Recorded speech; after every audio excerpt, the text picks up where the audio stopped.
Hello. Good Tuesday evening, everyone. And I'm just pinning a message here to the chat. Let's go. And then just make sure that things are working up to snuff.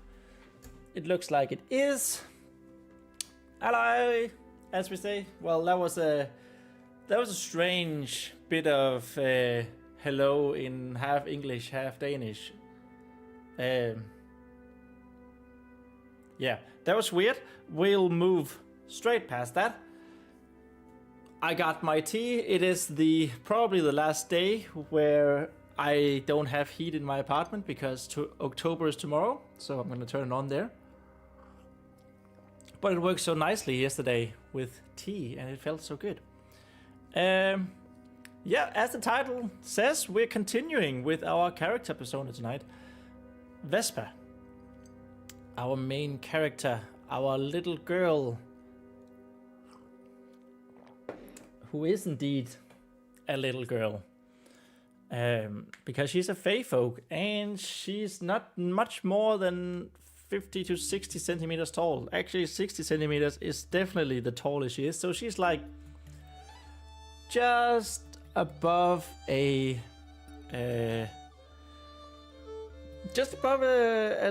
chair seat.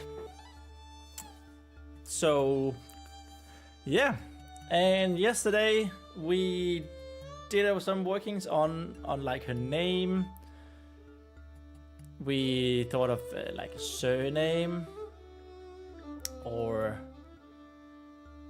and a nickname, something inspired from art. I don't know how we say it, but in Sword of the Stone, the sword in the stone, Arthur's nickname, which he doesn't really like. And in Danish it's way different. In Danish it's Pors, which means little boy. But yeah, her nickname here could definitely be Dolly or Puppet, given her size, and that feeds into some insecurities about her height because she is tiny. She might be the only child at the castle / temple of the paladins here, where our first story that we don't quite know yet what we're calling. I have an idea that I might as well tell you, and that is the second son. So we keep in line with this sun imagery. It could also be second dawn. Yeah, I have a name suggestion here. The second sun or the second dawn. That's also something, because of course there are two suns in our world. El Cuervo, welcome to the stream. Second sunset. Second sunset is not bad. Let's add that. And just as everything here, it's all subject to change. But yeah, yesterday from my own little main character, my own little character's persona sheet, we got the name, age, appearance, beliefs, her temper, her values, her needs, and her goals. And now we're going to continue with desires, fears, and insecurities before moving on to giant quirk, and then maybe tonight we will get to finish Vespa's character, at least the first draft of her character's persona sheet, by filling out her family and background. I don't think there's going to be a whole lot of background stuff, like her family background, like she grew up there.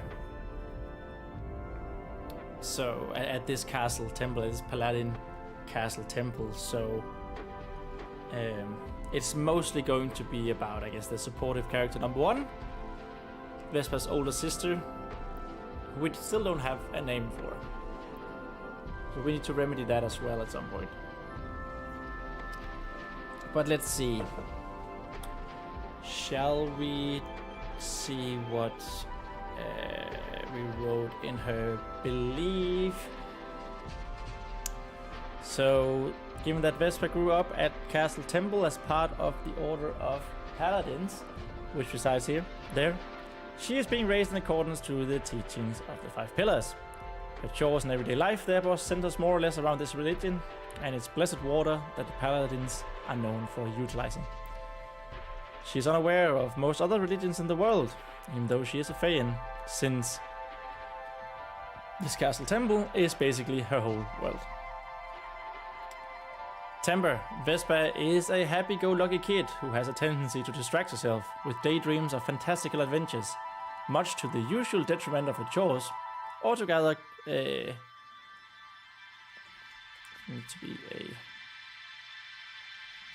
to be a comma there. Altogether, courage when things seem scary or difficult. Much to the dismay of the people at and around Castle Temple, Vesper is quite stubborn, a trait from her Faean heritage. So, if she's put her mind to something, whether it's good or bad, Vesper will try with all her might to see it through. And more often than not, she succeeds, though the outcome is rarely thought through at all. But what the Fae folk child shows in stubbornness, she also has in kindness and friendliness.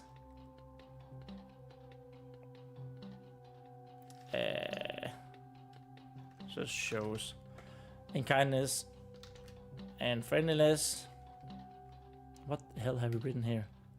So she also shows in kindness and friendliness towards other creatures and people that she knows. However, she is very shy when meeting new people and tends to take some time before warming up to them, or when dealing with people she doesn't like. This could be, for example, the champion of our little castle here, the Son of the Evening, who is going to be a bit of an ass. I'm thinking in my mind he's going to be like a Snape type character.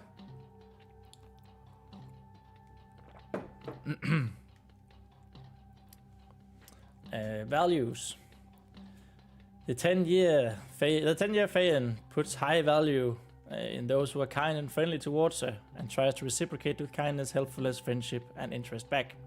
Most particularly for our supportive character number 1, her older sister. Since Vesper is the only child at Castle Temple, she values friendship very highly, and can be on the verge of desperation to find someone she can relate to. This, of course, can be difficult when you're the only one without any peers, both in age and species. Needs. Friendship is the number 1 need for Vesper. She often finds herself quite lonely. Her older sister, whom she looks up to so much, has her own responsibilities to do and often doesn't have the time for Vesper because of this.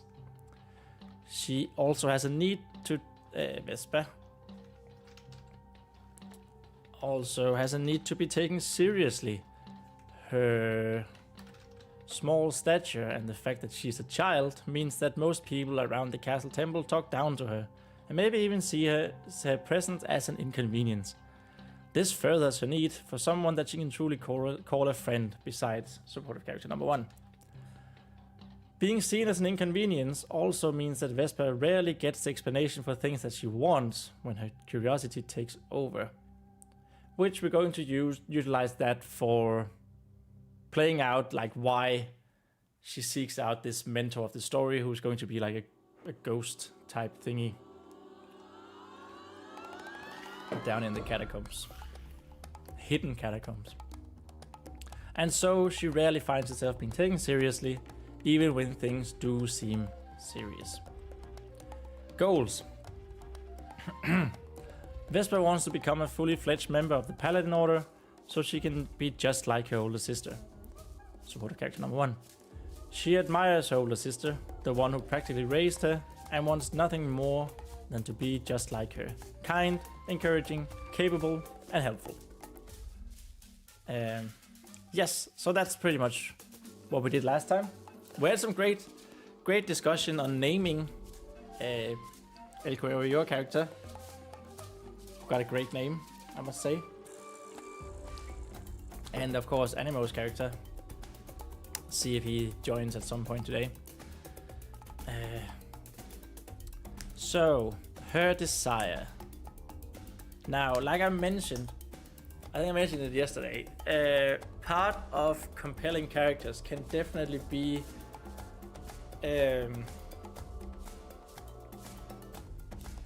that their goals and desires don't necessarily align, so we don't get this one-dimensional character. There can be some contradictions in like needs and desires and goals and all that, so they appear much more human, which I think I would like to have a main character that's both simple but also complex. Like, I know she's a child, and this is a children / young adult fantasy.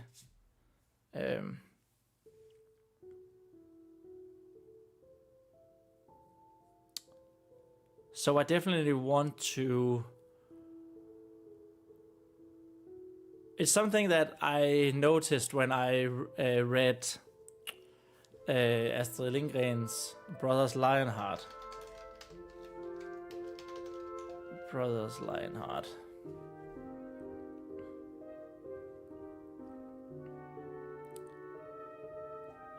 This particular one. It is one of my favorite children's book of all time.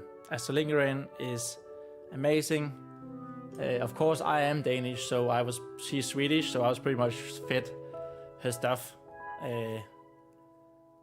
from the get-go of my life. But I recently read it, and one of the things I enjoy so much is the fact that it's a children's book, but it deals with some heavy stuff. Not saying that I necessarily want to deal with some heavy stuff. Though we do plan on the loneliness and all that, trying to make friends. But she doesn't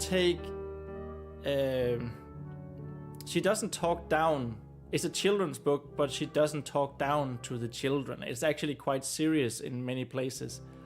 And it's wonderful. El Cuervo asks, what's it about? It is about two brothers. The small one is a sickly little kid who is suffering from, I think, tuberculosis.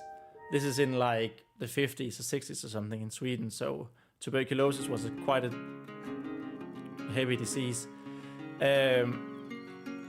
He knows he is bound to die. I think it's on the very, very first page, ends with, I know I'm about to die, or something like that. So, and he's like 7. And he has an older brother who is like, he's beautiful, he's athletic, he's good in school, he's everything the little brother wants to be. Long story short, not really long story short, it happens in the beginning, but the older brother dies in a fire while saving his younger brother. And the younger brother dies from his disease a little after, and they meet together again in a realm of death called Nangiala,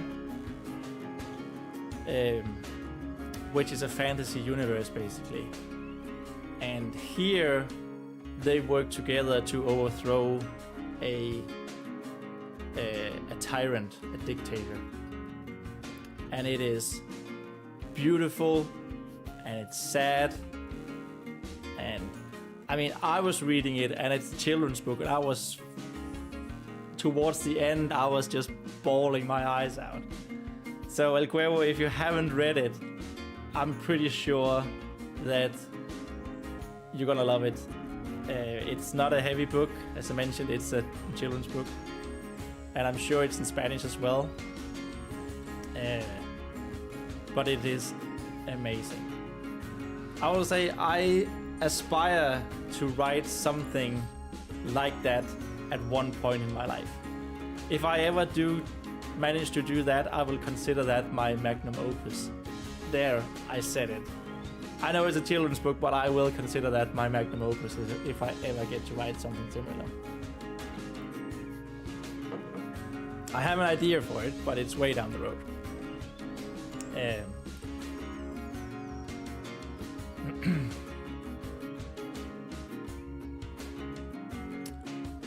So, I wholeheartedly recommend that one. Anyway, what would she desire? So she needs friendship. Vesper here to bring it back and stop the tears from flowing.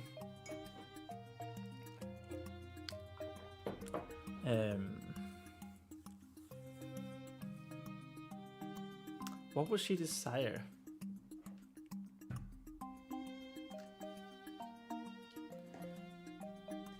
By the way, I came prepared today, so my tea is almost gone already. But I have a...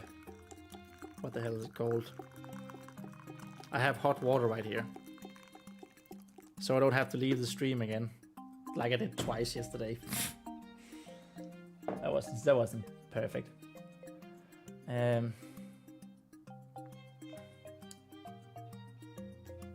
So what would a child desire? There's of course friendship, but that's more something she needs. She could desire recognition.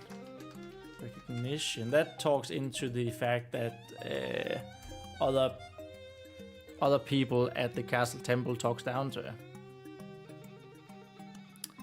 Because I love tea, but not the green one. This is black tea, I think. This is... I mostly enjoy... And it's a good thing Animo isn't in the chat, because he's British, and Earl Grey, or whatever they're called, I do not like those types of teas. I like black teas as well, and fruit teas. So this is lemon. It's my absolute favorite.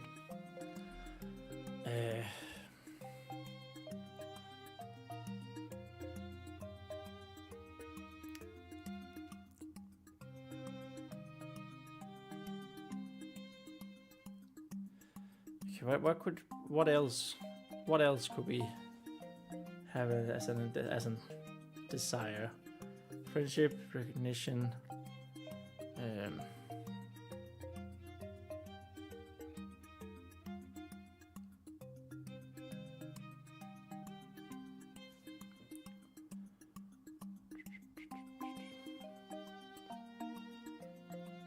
So a child who spent their entire life at this castle, at this monastery.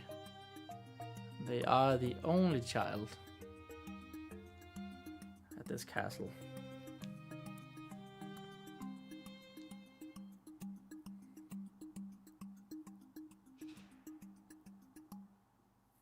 I mean, adventure. Honestly, this is a pretty good one, I think. Could very well be this. Because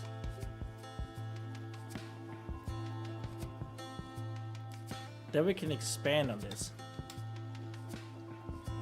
The big trouble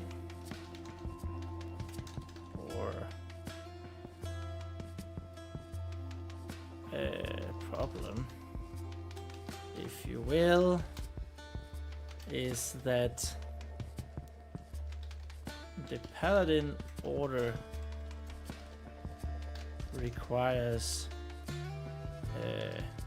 one to be strict, devout, and follow orders. Something Vespa isn't doesn't seem attributes Vespa doesn't seem to hold in high regard. So there we have some conflict, right, in her desires and needs. It's like she wants adventures, she wants, I mean, that talks into her daydreaming. Oh, I actually forgot about this. Around 15 brothers Lionheart.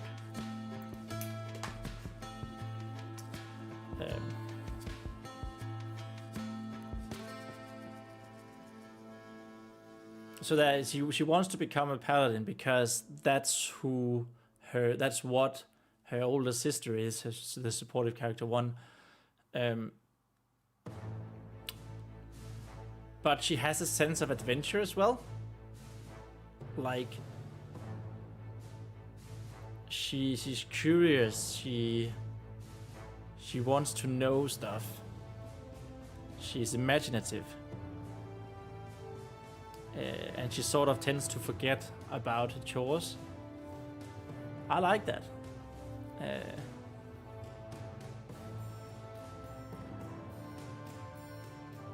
And that's also like,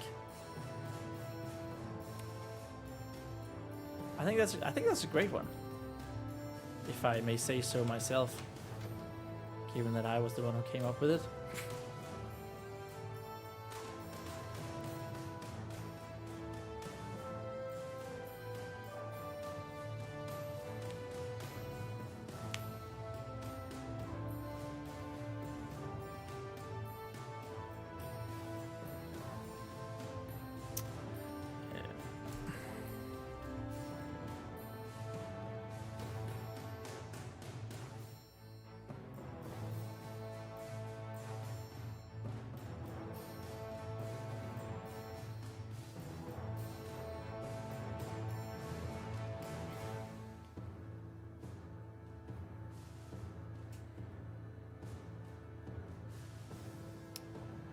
It goes as, if you struggle finding purpose,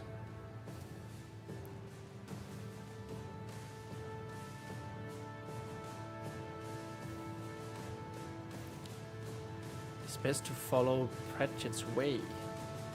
What is Pratchett's way? I'm guessing that it's Terry Pratchett from like Shannara Chronicles. Terry Pratchett.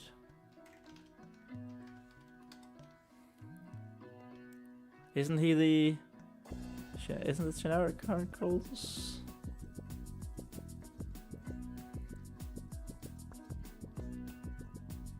Whoops. Discworld. Oh. Who made these Shannara Chronicles? Shannara Chronicles. Oh, Terry Brooks. Okay, yeah, okay.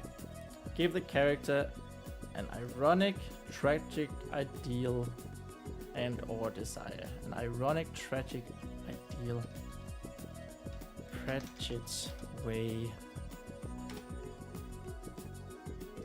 Purpose. Characters.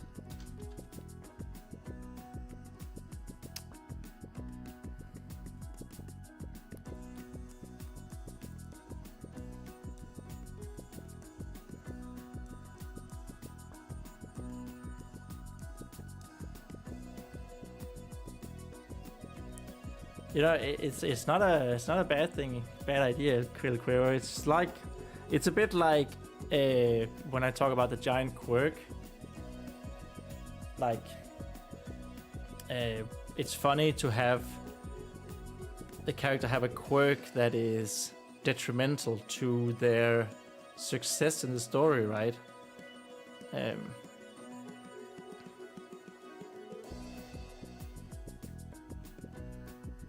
It's a good idea. Give the character an ironic, tragic ideal or desire.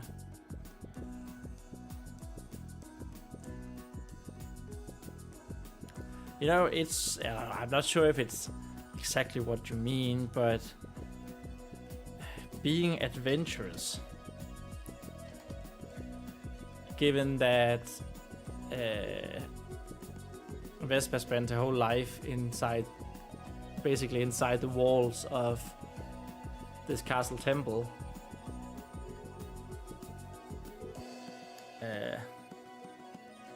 I mean, it's not really tragic, right?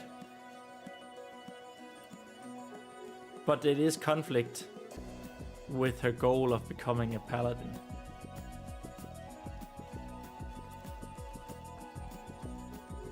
It's an adventure. Vespa having spent... for example, isn't the Paladin Order a military religious force? Yes, it is. It's like they're like a protector of the religion. But yeah, a military force. Yep. I'm very, very curious, very interested to see where you're going with it. Or your ideas, at least. Having spent most, if not all,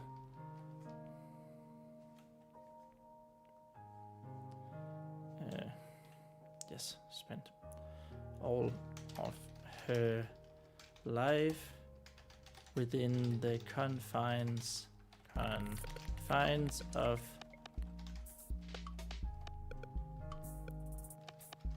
the castle / temple.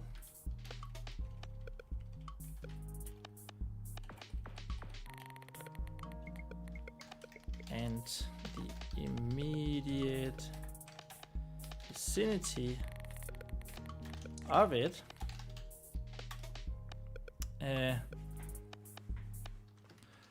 have an awful desire for adventure, which feeds her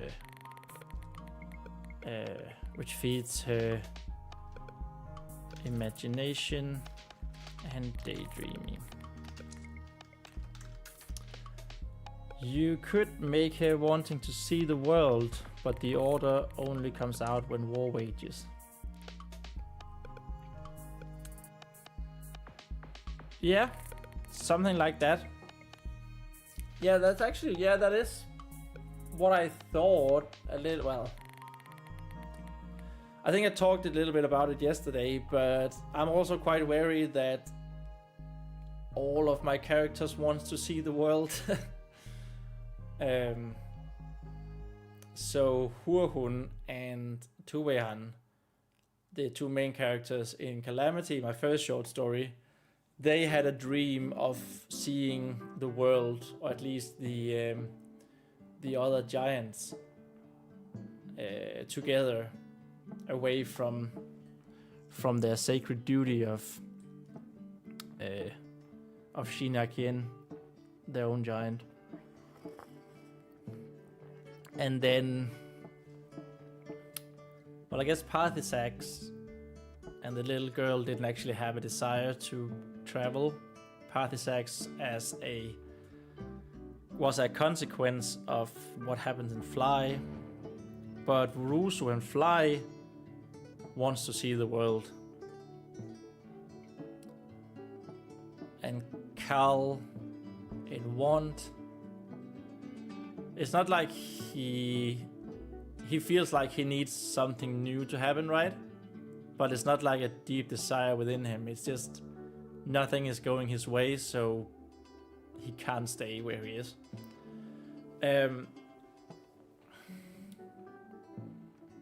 But yeah, I feel like,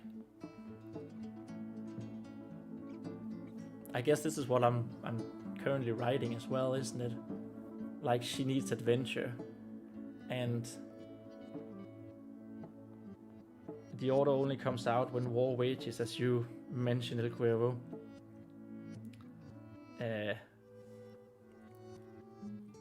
That's definitely one of their purposes.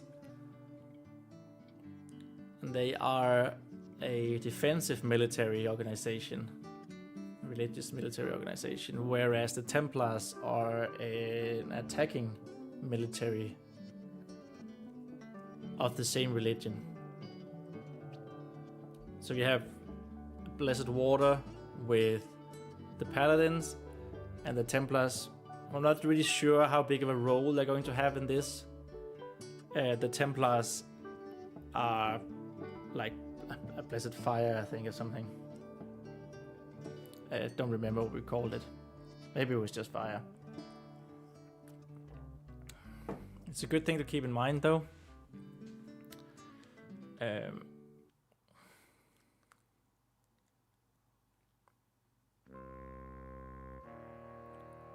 But I like the contrast that you have.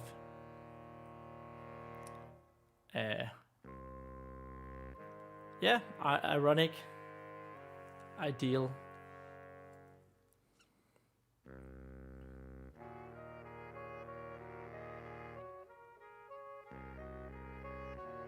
Like we need to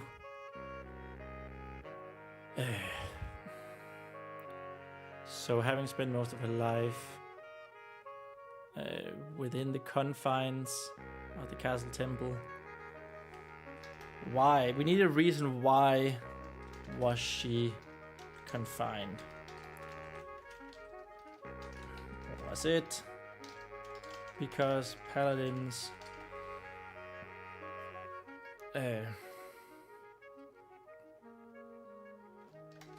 only really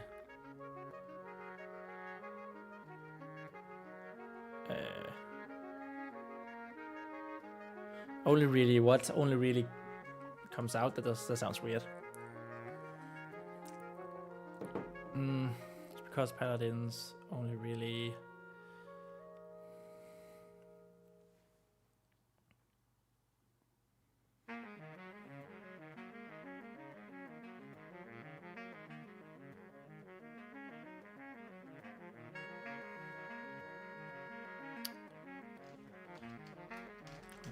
leaves the castle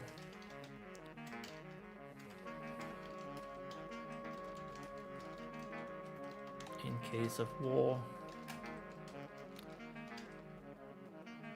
Is it because she's only a child?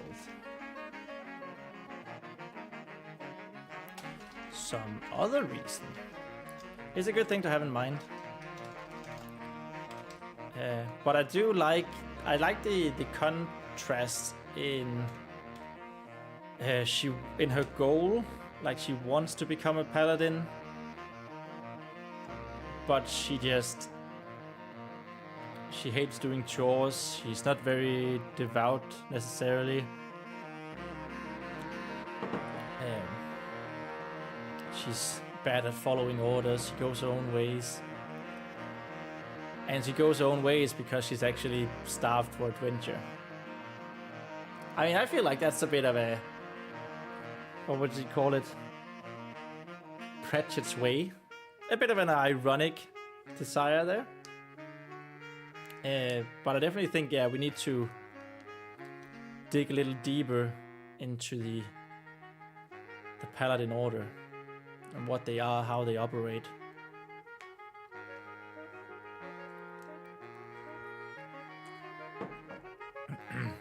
But we'll get there. We'll get there. We have an entire month before we have to get ready for... we have to start... have to start the book. It's fine. It's fine. And I still haven't finished Warned yet. Well...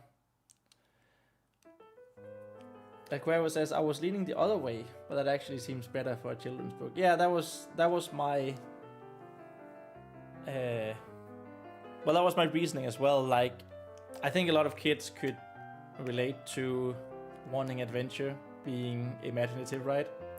But what do you mean you were leaning into the other way?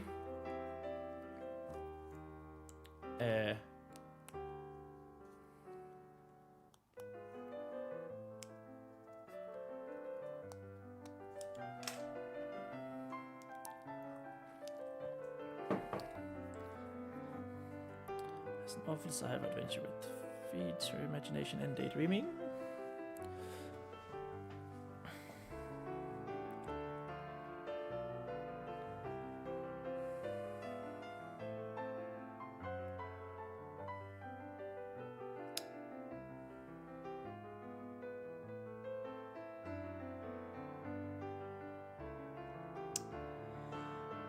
I was thinking more like, whoever says, I was thinking more like fool child things going out to war. Oh, okay, yeah, that's all right, yeah, that's heavy.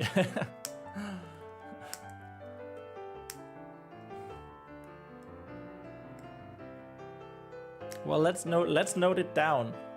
It doesn't hurt noting it down.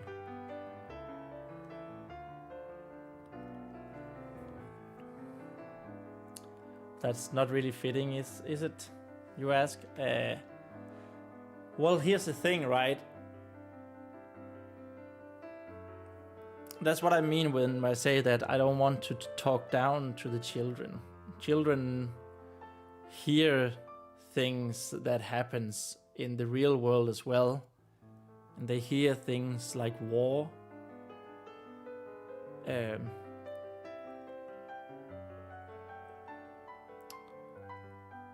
So I'm not opposed to having heavy stuff in the story.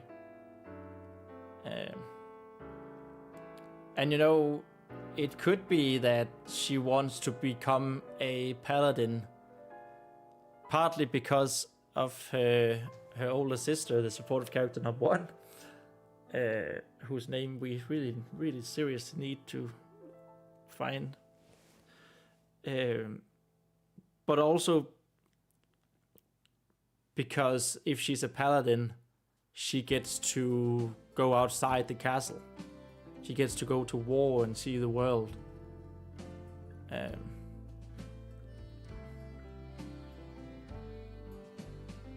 I mean that could be a reason, right? Like she doesn't know the horrors of war, but she instead sees it as them going outside of the castle walls. Or maybe the immediate town around it.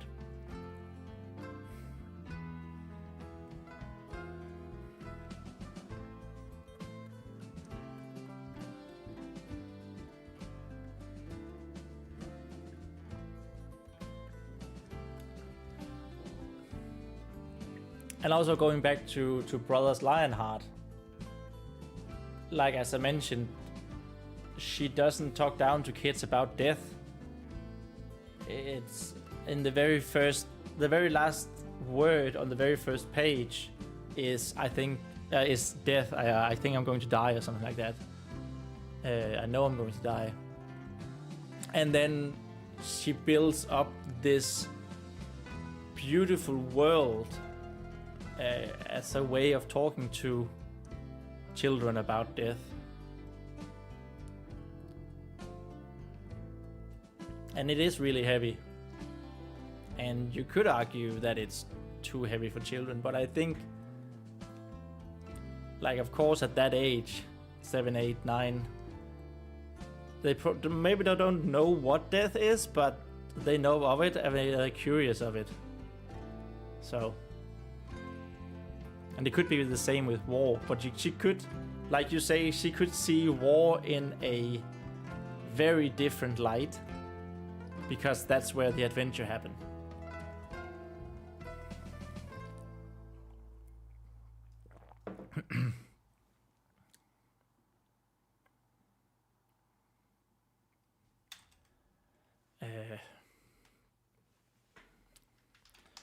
Adventure for Vespa.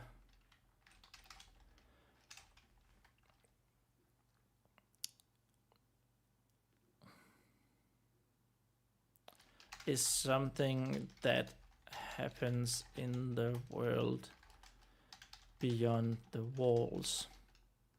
You know, this also speaks into, like, she thinks adventure is happening outside the walls of our castle, of this castle, when the adventure is actually going to take place within the castles, right?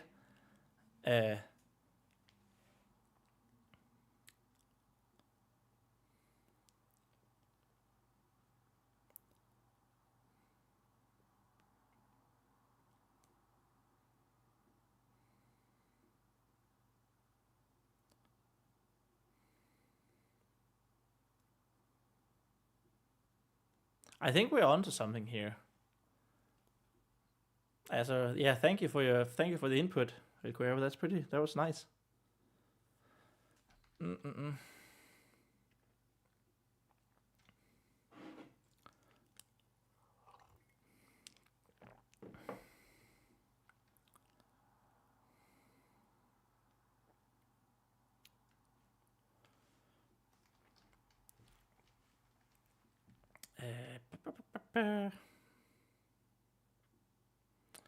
Happy to help as always. Well, thank you very much.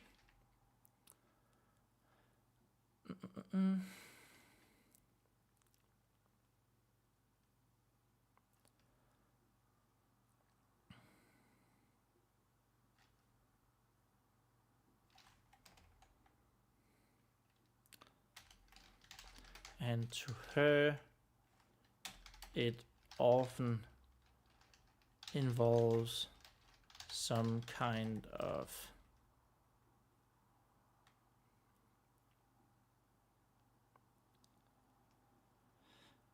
like the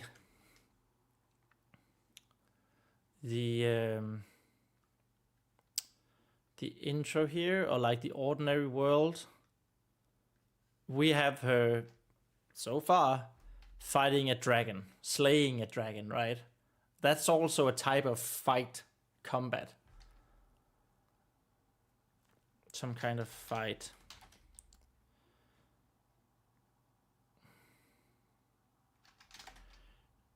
She sees her older sister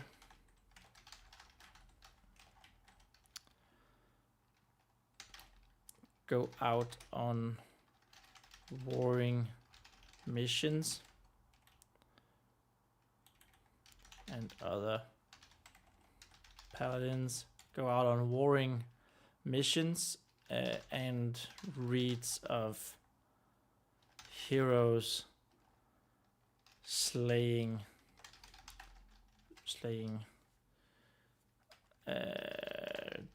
dragons.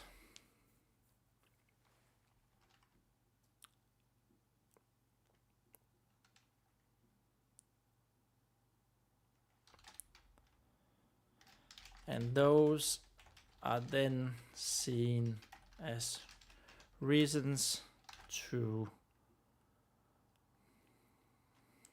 then glorified. Almost glorified as reasons to.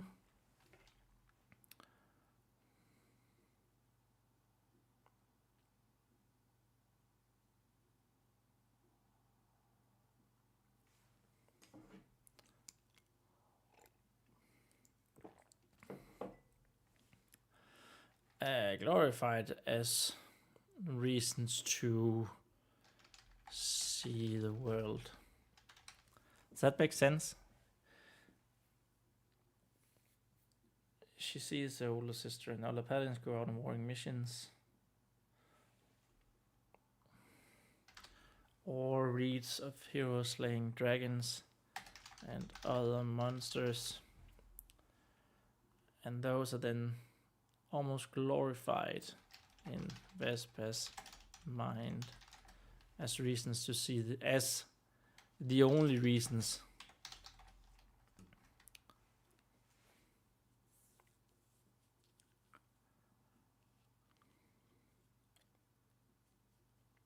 And of course, this here, so I want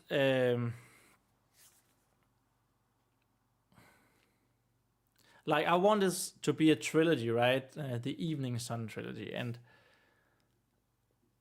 I think this first one here is probably going to be more of a children's book than a young adult fantasy, but like the second book, so where this is going to take place inside the confines of this castle slash temple slash monastery, whatever.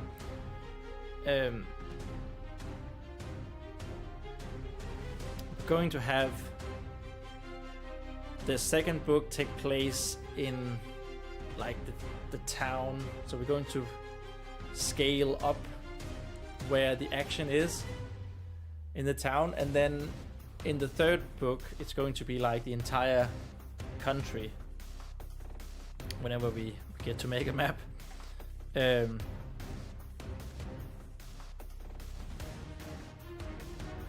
And the third book is going to be, I guess, going to be a war, a good versus evil war going on. And I guess that could be like this. Oh, this is where Vesper finds out that war is not adventure. War is not cool. War is not the only reason to go outside the walls. But it was when she was a child, because her world was only the castle. By the third book, where a war slash battle will happen, Vesper finds that war was indeed not a good reason for adventure. And you know, that's going to be a nice tie-in. Whoever says good thinking into the future. Yeah, thanks. Because that's going to be a nice tie-in, right? If we can make it, if we can do it right.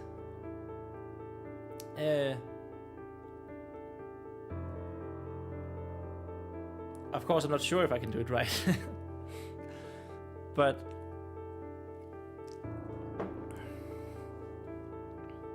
I feel like that could be really cool. So we're definitely going to be planting seeds in this book that's going to pay off in book number 2 and book number 3, and this could be one of them. So like when a reader reads book number 3 and has read the other 2, you're like, oh, they actually had this planned. Yeah, I have this example of Harry Potter where I think it's fairly clear that J.K. Rowling, let's not talk about her, but I think it's fairly clear that she had planned book 1 to 4 at the same time. And then she sort of not stumbled, but each book after was like its own planning. That's at least the way I see it. I don't know if it's true or not, but that's what I felt when I read them. And of course she ties everything in the last book with the Deathly Hallows. And while I think it's quite elegant the way she does it, with the Philosopher's Stone being the Death Stone or whatever it's called, and the Elder Wand being Dumbledore's wand, and the Invisibility Cloak being the cloak that cheated death. Like, I think that's very elegant the way she did that, but I really don't think she had it planned from the beginning. Especially because the wand was sort of introduced maybe in, I want to say book 6.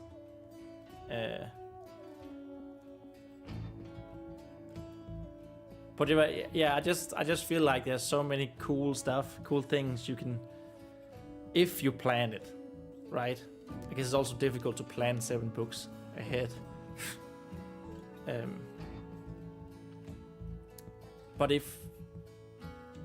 like I want to strive to show that we did plan stuff that's going to pay off in the third book from the very beginning. And this could be one of them. Sort of just what I wanted to say. That was a rather long-winded way of saying that, but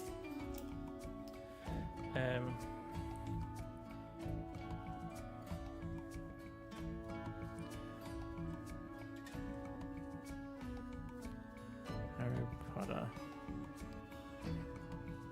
planning book planning.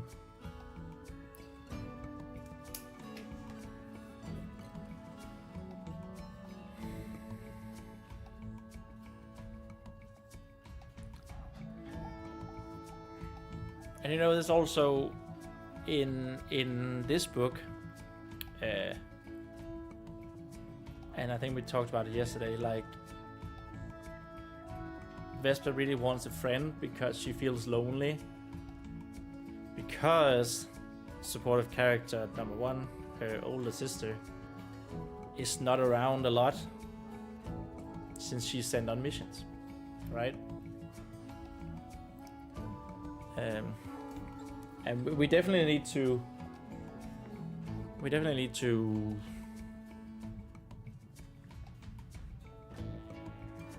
make that a bit explicit, I think, in the books.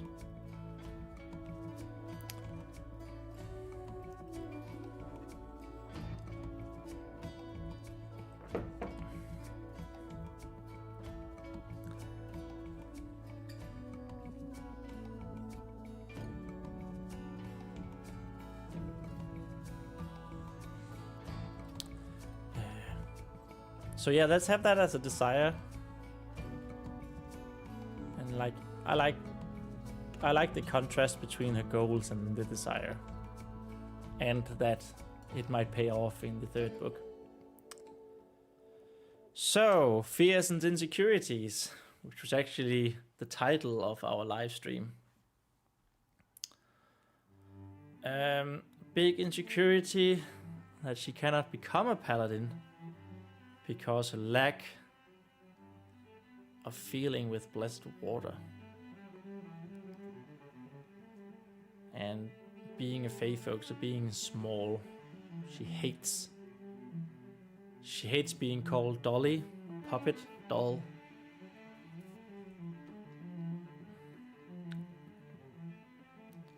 Dolly, doll.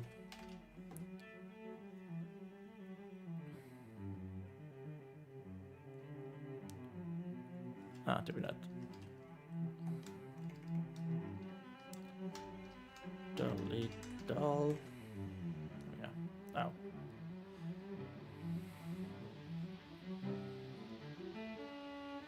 I like puppet as well. Puppy. Maybe like that a bit less. What is it in Pirates of the Caribbean? I don't know how you pronounce it. One of the pirates says puppet. A lot. Pirates of the Caribbean. But I don't know if it's puppet in...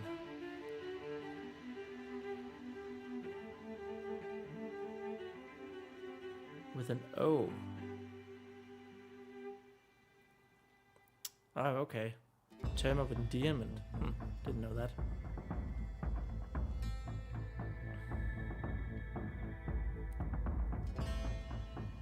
I always thought it was puppet with a U. We know you're here, puppet. Okay, well, the more you know.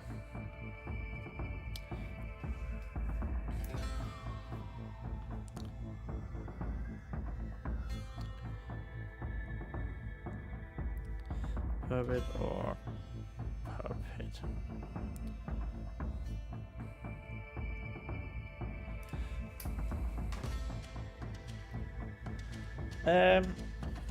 Okay.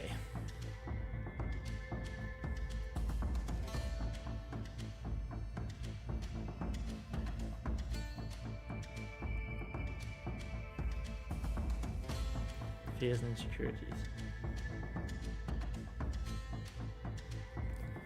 Fears and insecurities.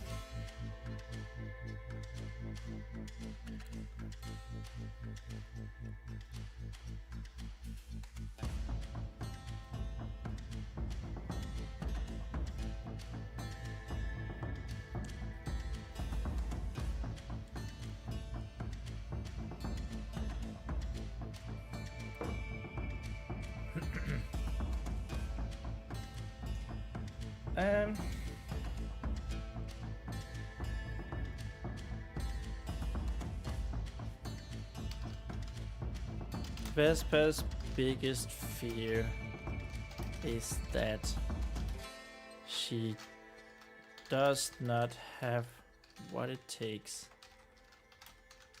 to join her older sister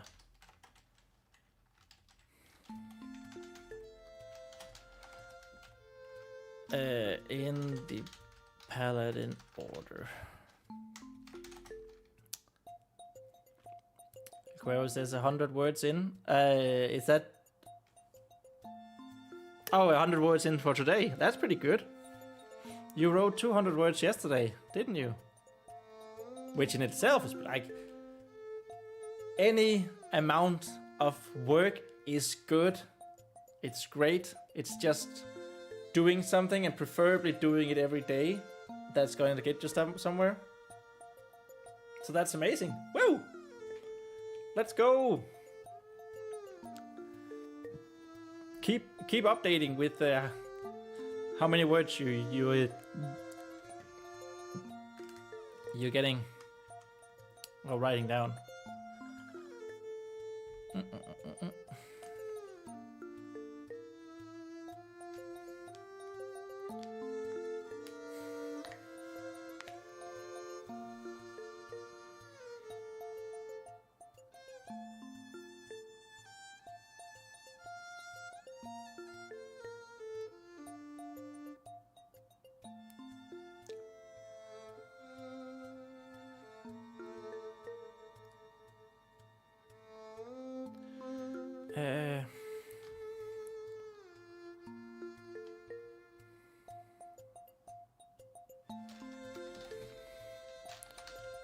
She knows how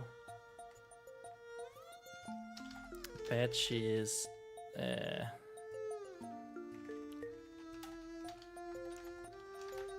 doing her chores, prayers, etc. She just can't help it. Just can't help it when her imagination runs wild. And she is especially worried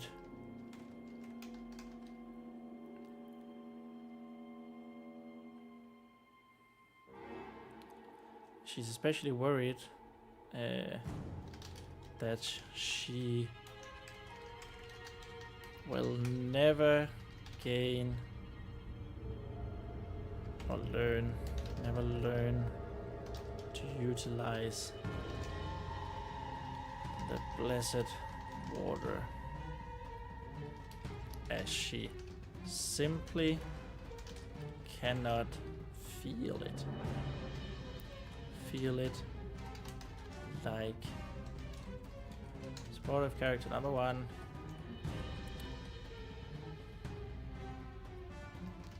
Tells her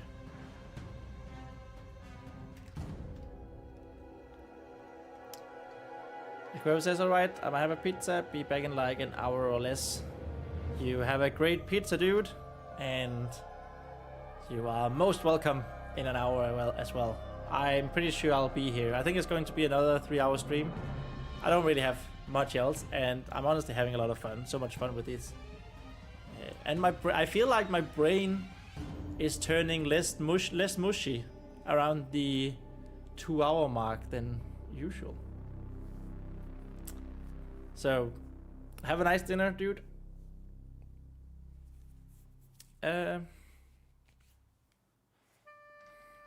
She tells her she should.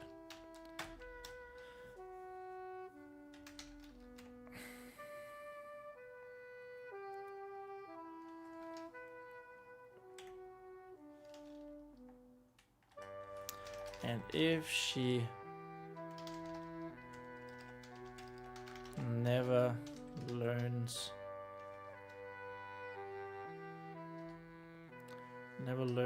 to feel it, to feel the waters, she will never be able to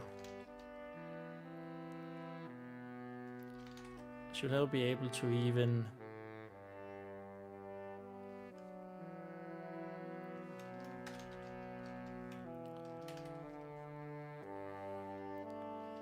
begin her proper paladin training.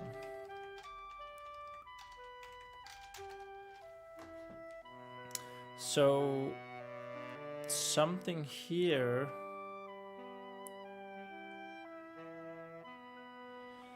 this is probably something that we need to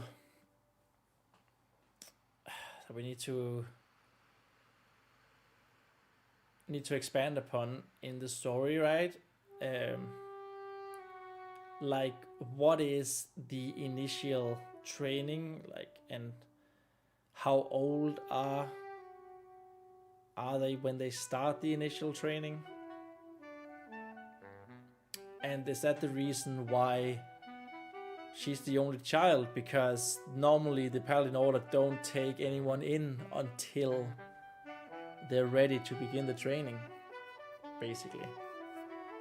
Except for, of course, like Chapitas, the priests of the teachings of the Five Pillar religion.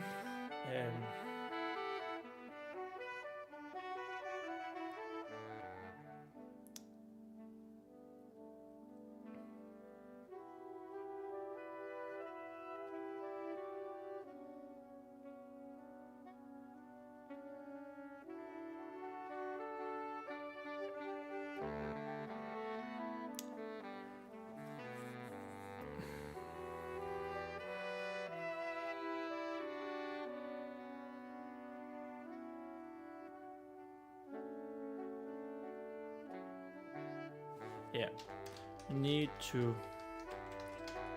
expand on what this means.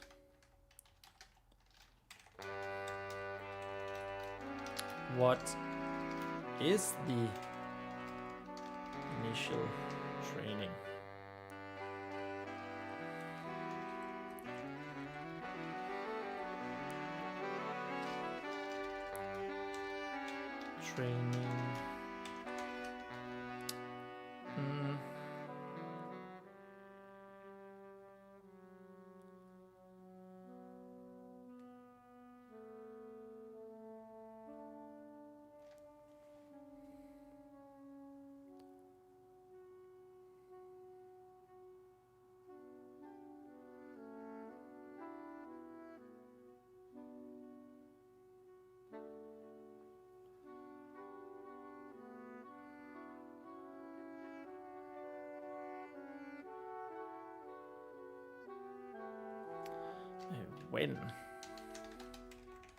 When,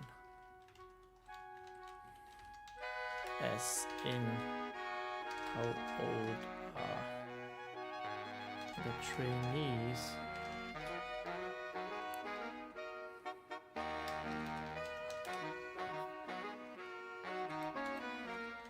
Is this the reason that Vespa is the only child?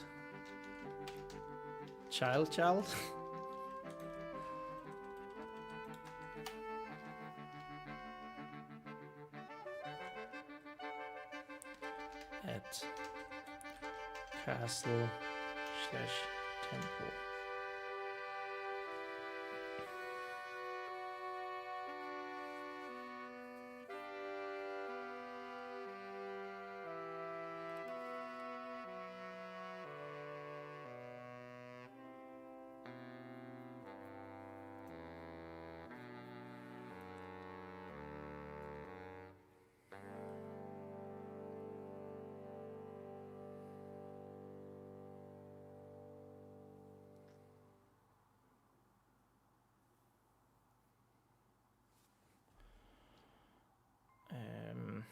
Yeah, what else?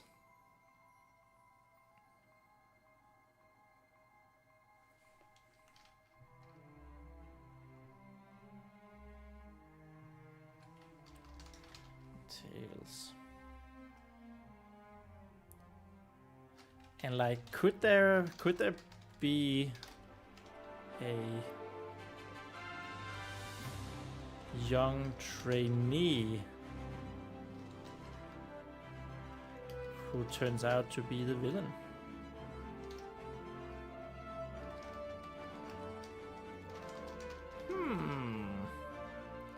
I feel like we probably need to settle on who the villain is going to be in the story, like fairly soon.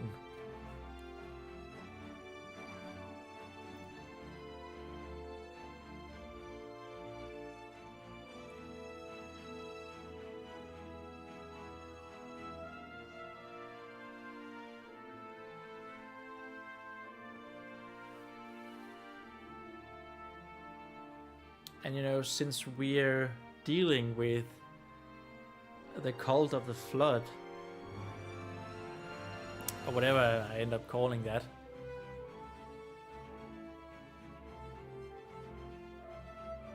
you know, having someone young, like 16, 17 maybe,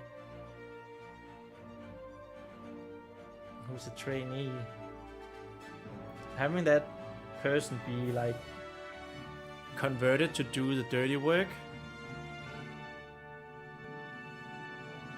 that could be pretty cool, I think. Honestly, that could be pretty cool. Oh. Let's go over here. Storage structure.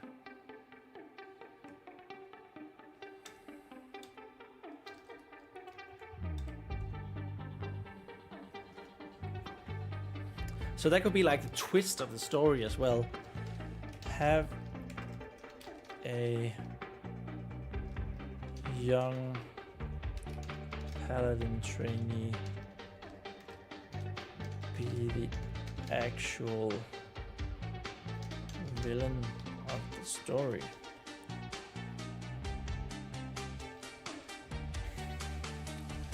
Could be a nice switcheroo.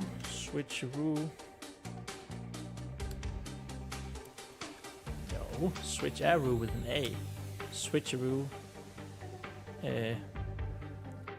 If we make it seem like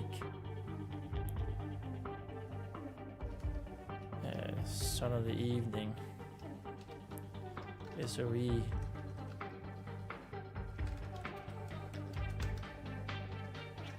is the villain, but turns out not to be. But that turns out not to be the case.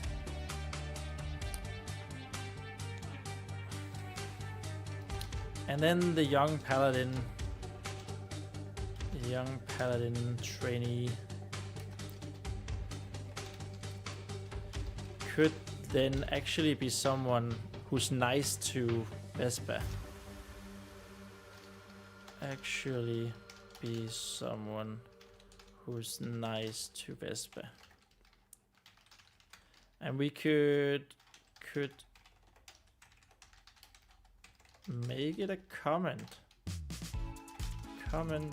on radicalization of youth.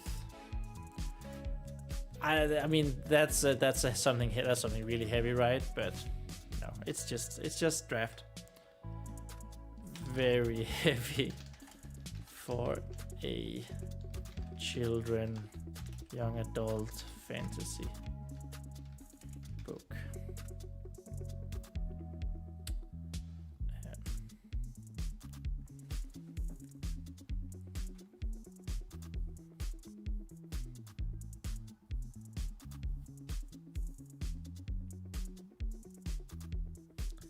But you know, I'm actually... It could be nice. It could be cool, and also to have the villain be someone young as well, and not like a teacher, or like, I'm thinking in terms of like Harry Potter, like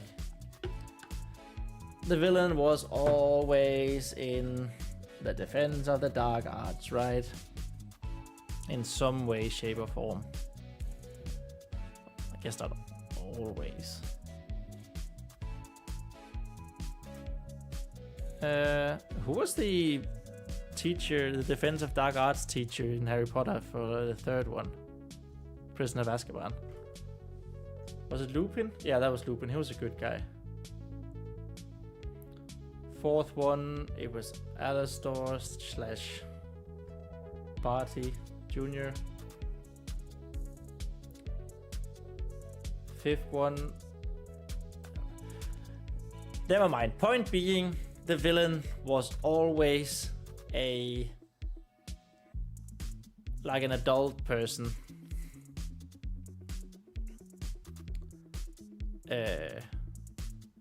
But it could be nice. It could be cool if he wasn't.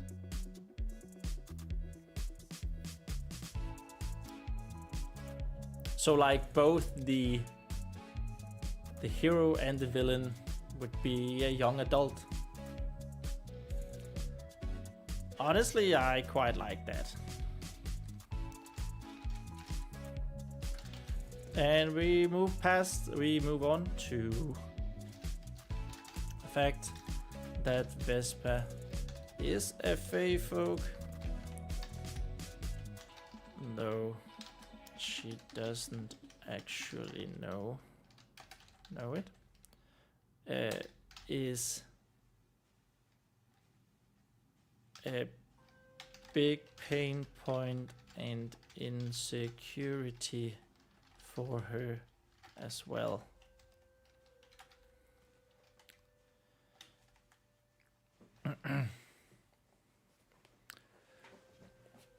She has a hard time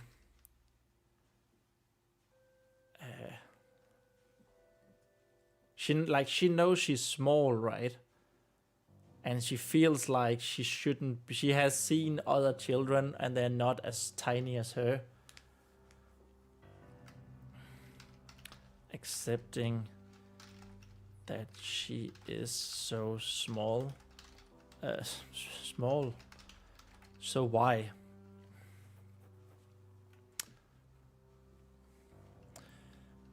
She has a hard time accepting that she's so small, as she have seen how big a normal sized human is. So I'm thinking about making the blacksmith at the castle, making that person a dwarf. You know, so she could speculate if she was a dwarf like him, because he's smaller than the rest. And he could be saying like, no, dwarven children are still bigger than her or something like that. He should be a really nice guy.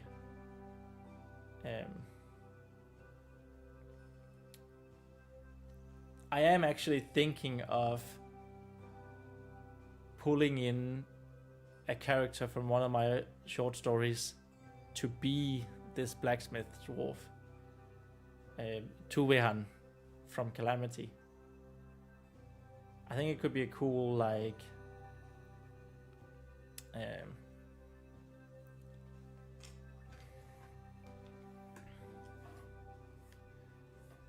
a cool way of showing what happened to him. But that would also mean that the chapter should probably be Peter, also from Calamity, which it very well could be. That would mean it would take place around. So I don't actually have a timeline of my stories yet, and I think I need that at some point. Yeah. Oh, there's so many. We need maps. We need timelines. We need background lore. I did say I was happy that we had an entire month.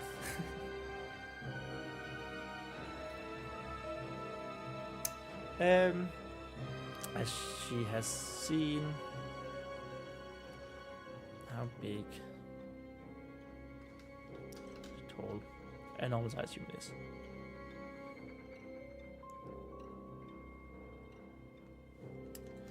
If a character, e.g. the blacksmith, at castle/temple is a dwarf, she could wonder if she was one herself.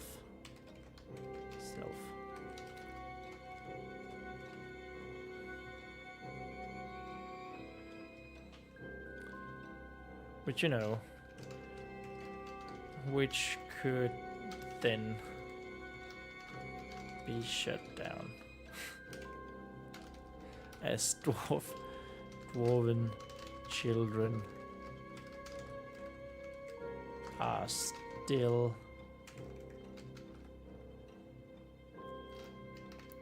bigger than her. It could also be nice to have like this, if it's going to be two-way hand, have him be like this rather kind but sad character. I would quite like that, I think.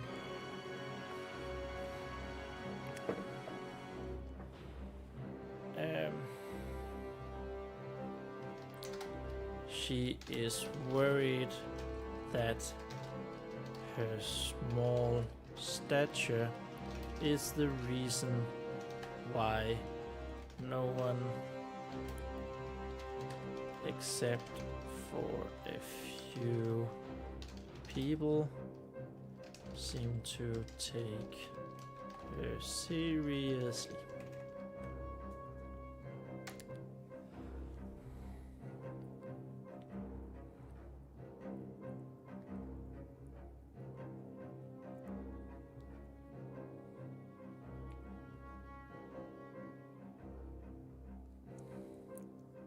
Yeah. As a result, Vesper often overcompensates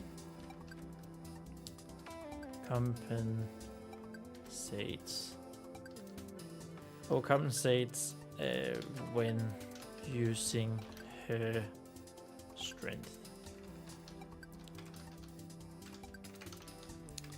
resulting in broken things more often than not.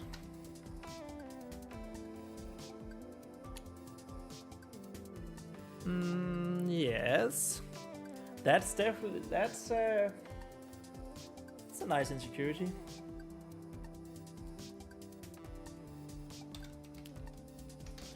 She is, of course, also very afraid that she will never find a friend.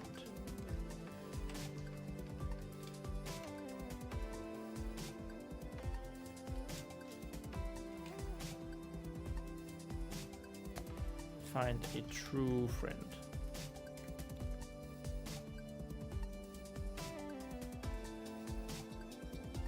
Don't need a comment for that.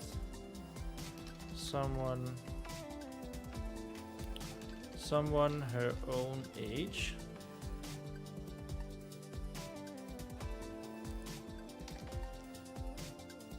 That isn't also an authority figure.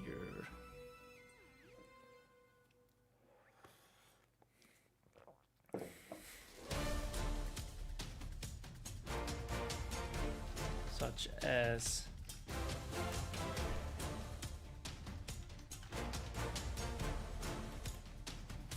her older sister.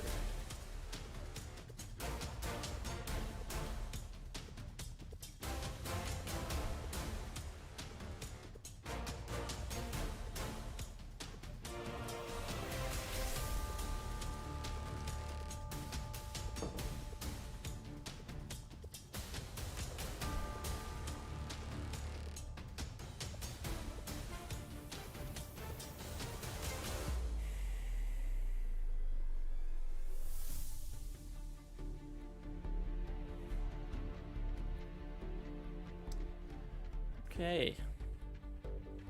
This is going well. This is going very well. Giant quirk. So, like I mentioned yesterday when we had the anime talk, I absolutely love that characters in anime and manga have what I call a giant quirk that is often detrimental to their goals and that gets in the way of the character in the story. Like I said, Luffy is a great example. Monkey D. Luffy from One Piece. He wants to be the world's greatest pirate in a world that's almost entirely ocean, but he cannot swim as a result of eating the devil fruit. That is beautiful. It's such a simple quirk. He cannot swim. He literally cannot learn how to, and he cannot learn how to swim either.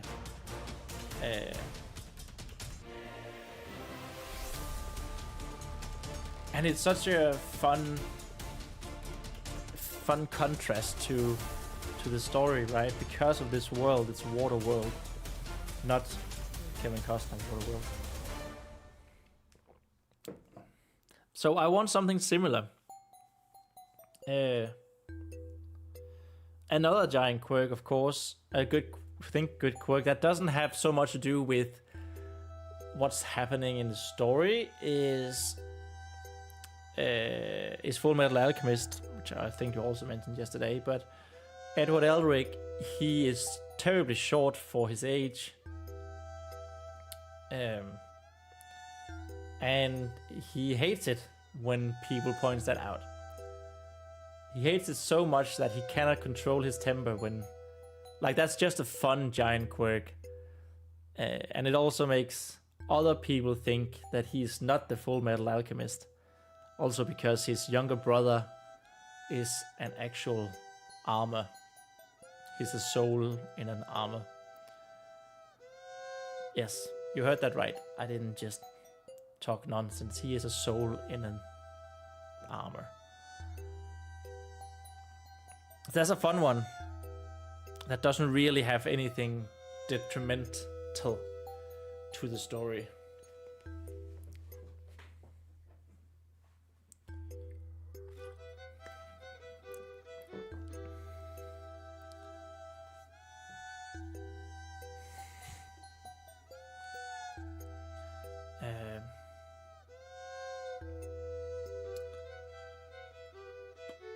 So what we wrote yesterday was talks out loud, even to herself. She is exceedingly strong for her small size. She hears voices from time to time.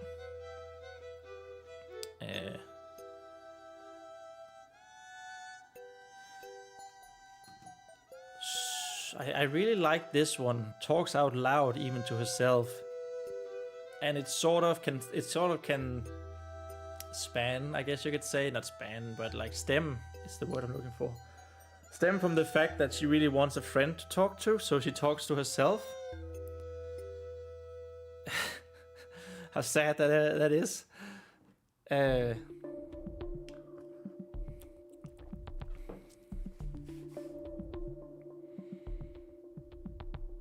And that can also have an impact on the story if she's sneaking around, or like in the call to adventure where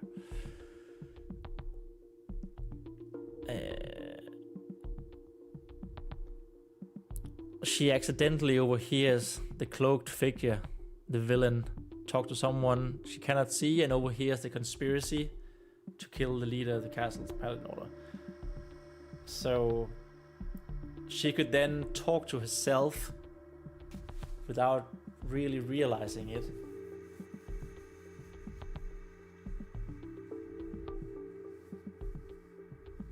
And get caught. Not get caught, but like people would overhear her, and then she runs away, and then she falls into the hidden catacombs, which again, that she hears voices from time to time. I think I want someone to like tell her the direction in the dungeon to find the catacombs.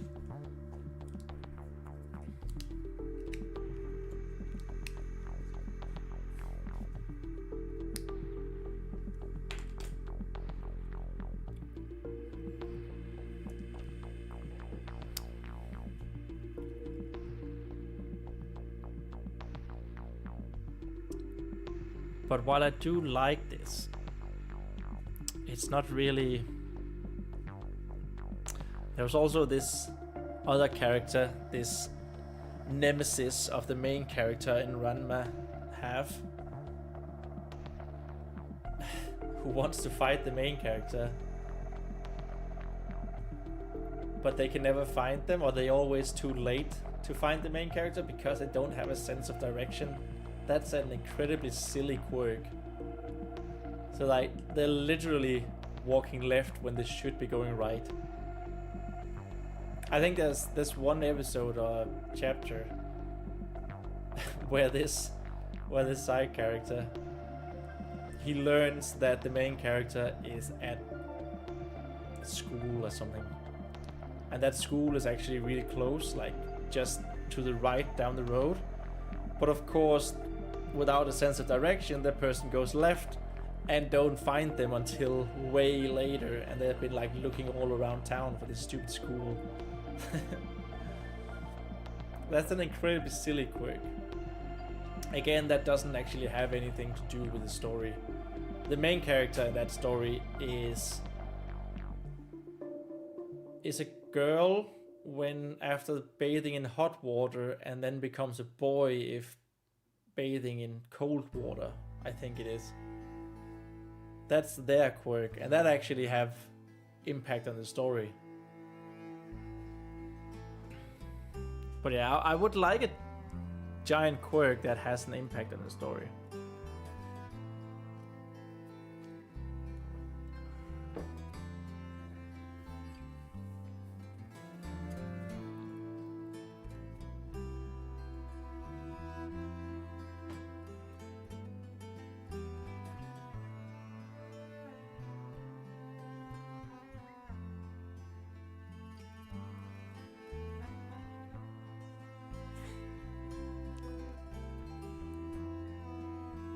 Well, there is a daydreaming. The daydreaming part, that could be a quirk. I think we're gonna end up having multiple things.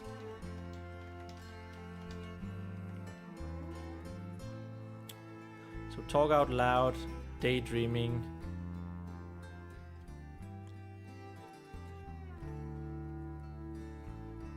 And the hearing voices from time to time.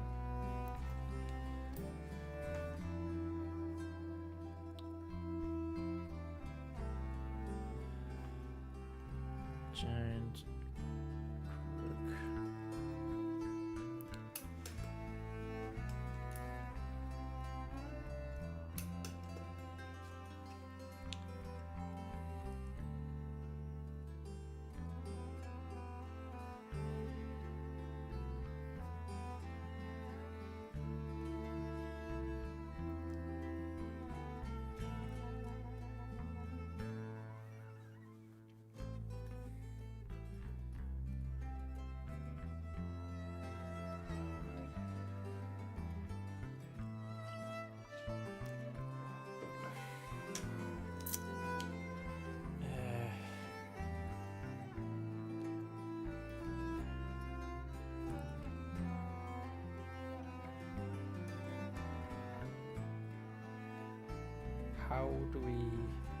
how do we need to choose? That's the thing, right? Do we need to choose?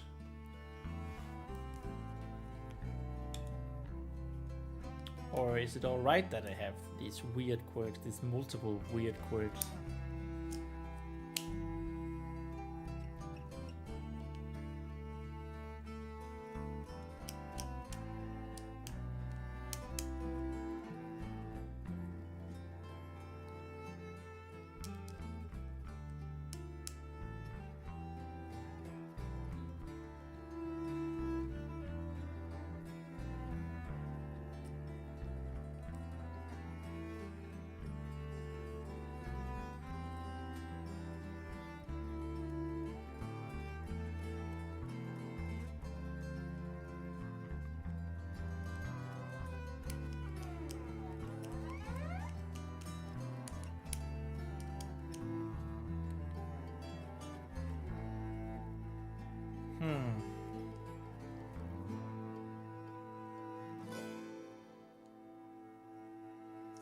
I also feel like none of the things are like a giant quirk.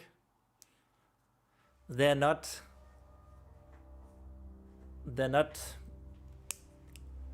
Monkey D. Luffy's I can't swim quirk. Even though they can have an impact on the story. I think... Yeah, Veruso cannot fly. That was actually what I thought. That's what I'm kind of looking for. She's a dragon who cannot fly. That's the Monkey D. Luffy giant quirk we're looking for. You know? I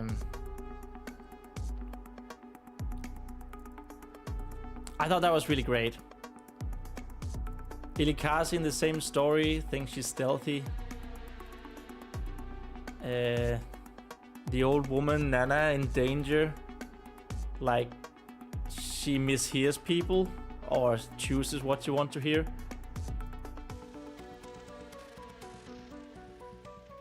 He is called Ryoga Hibiki, the one I keep talking about, who has a terrible, has no sense of direction.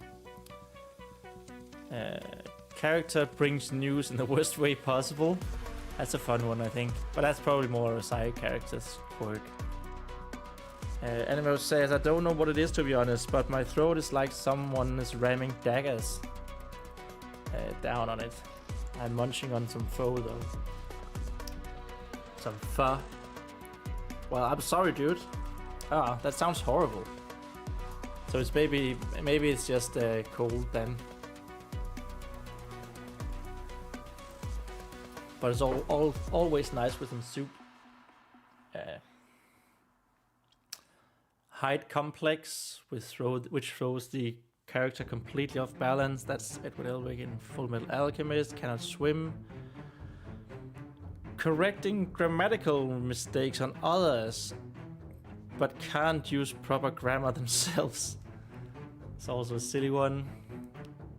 Makes bad proverbs that doesn't make a whole lot of sense. I feel like that's also a side character one though, extremely silly.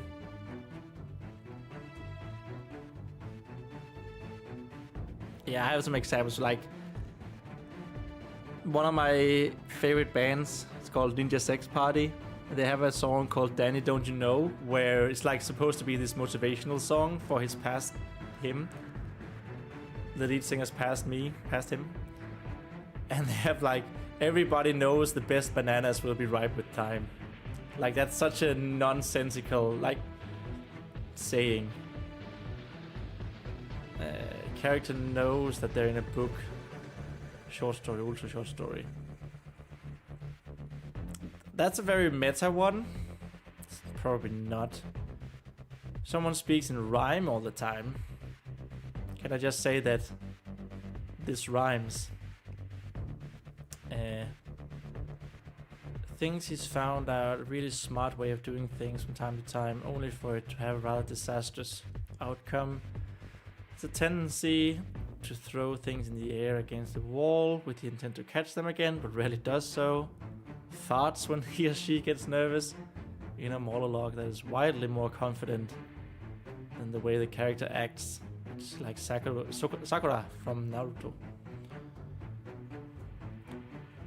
Animo says, to be fair, the best bananas will be ripe with time. Yeah, but all bananas will be ripe with time, right? That's sort of why I think it's nonsensical.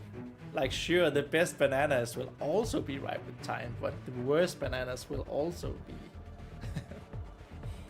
Like, you're sort of just growing up, right? Liquid Hour says, Naruto. Hey, Liquid Hour, welcome to the stream. I don't know if you've been here, but welcome to the chat at least. Naruto was my thought. Yeah, Naruto has, like, he has a quirk as well, right? He is extremely competitive. And of course, you could say that the monster inside of him is also a quirk in some way. And he never gives up. Animo says, all bananas may be ripe with time, but I will only select the best ones. That is true. Hey, Liquid Hour, yes. Liquid Hour says, yeah, I was here yesterday and I'm the dude that offered custom music for your streams. Yes, I know that. Don't worry. I haven't forgotten you. And I know we had our great discussion on anime and manga yesterday. Just so you know.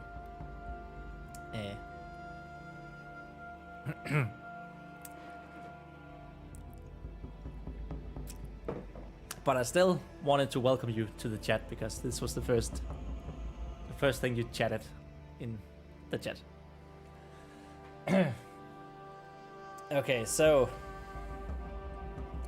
we might go with the talks out loud to herself.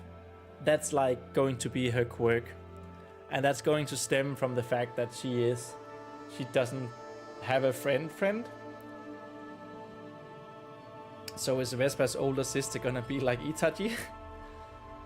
That was not the intention. No, Itachi.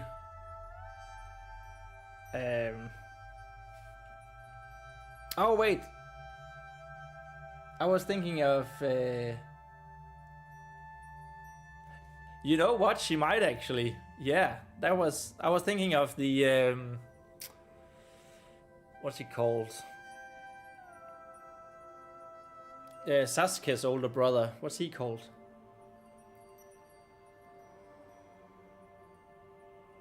Inari? What? But yeah, Itachi is the teacher, right? Itachi. Naruto. No. Oh, he's also called Itachi. I'm a genius. What's the Naruto? What's the guy who is like Naruto's only friend in the beginning? Only friend. Beginning. First friend. No, not Shikamaru. No, not Sasuke either. The teacher who is like the only one who acknowledges him.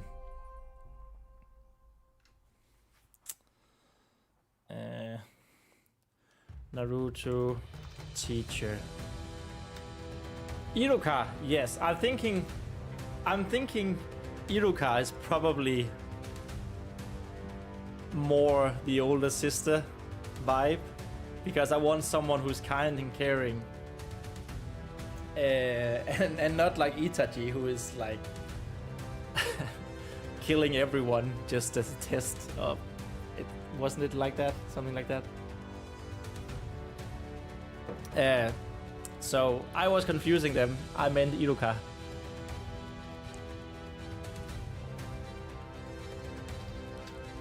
Yes. Itachi is the MVP in the end. Okay, so I haven't actually seen Shippuden. Because, like I said yesterday, it just goes on for 1,000 episodes and it's so overwhelming.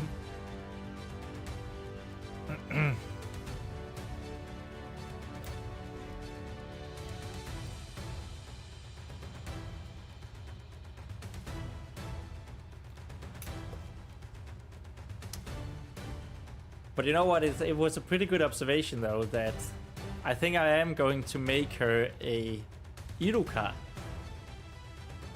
type character. So it's a pretty good observation that it was inspired by Naruto.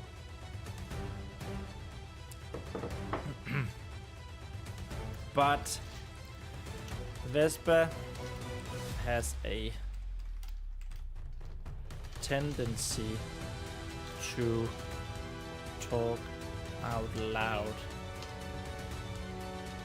to herself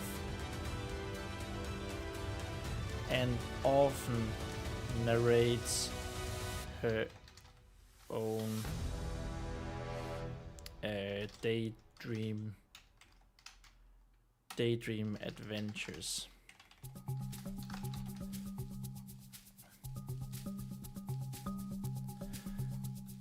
Liquid Hour says you'd really like Itachi's story as a writer. I think I know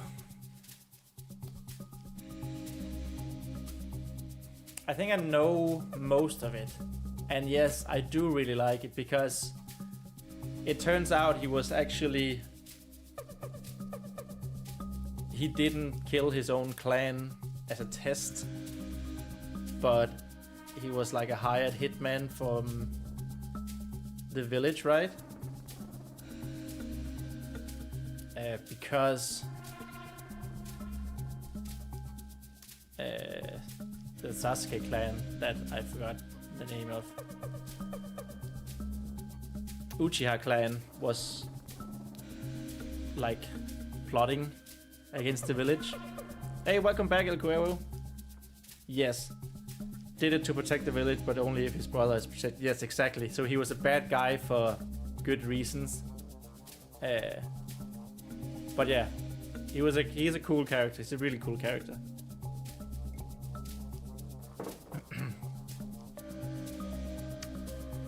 So Vespa has a tendency to talk out loud to herself and often narrates. Don't need to comment there. And often narrates her own daydream adventures.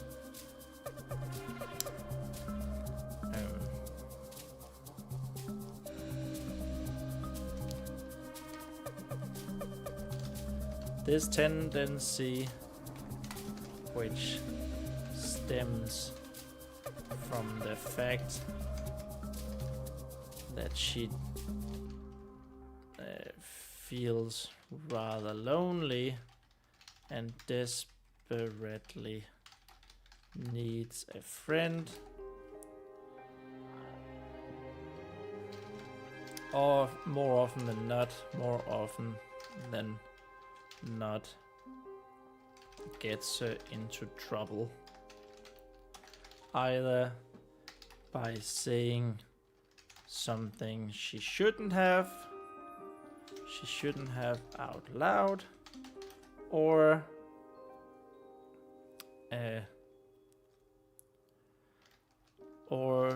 giving her actual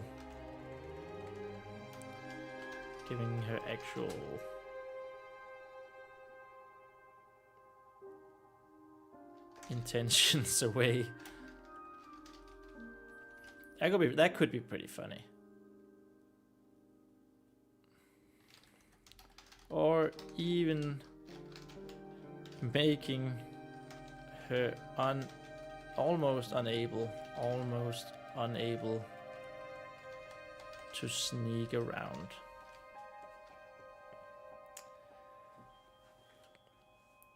Liquid Hour says, when you look at the grand scale of his character, Itachi, he basically willingly obliterated everyone and himself for the only person he loved, his brother. Yes.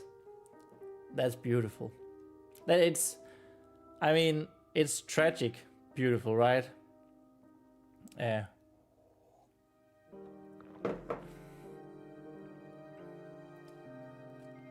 It's a bit like in... Well, it's not really the same, I guess, but... I was just reminded of Full Metal Alchemist. With Edward and... Yeah, Greek tragedy vibes, exactly. Very much Greek tragedy vibes.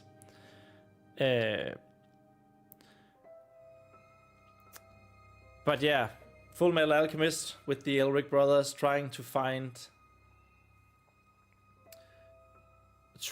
to see their mom smile again. And so they turned to human transmutation and got punished for it, right? Full Metal Alchemist is top 5 easy. It's top 1 easy. And I will not hear anything other than that. And I say that having only seen 10 animes. It's just me making fun of myself and saying that I don't have any ground to stand on. Don't have any legs to stand on in that discussion. It's also, Liquid Hour says there's also one character like that in Bleach. I'm not gonna spoil it for you. Thank you. But yeah, because I definitely think I want to watch Bleach at some point, so thank you for not spoiling that. Top 5 is realistically a split decision. Yeah. I mean, there is also the fact that the theme song for Full Metal Alchemist Season 1 is bonkers good. So, I haven't heard an anime theme song go that hard. I guess Pokemon is really good as well, but that's also a huge nostalgia to that.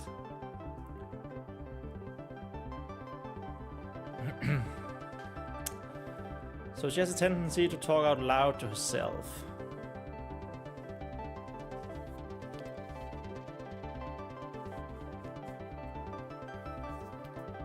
And you know, we're gonna write the.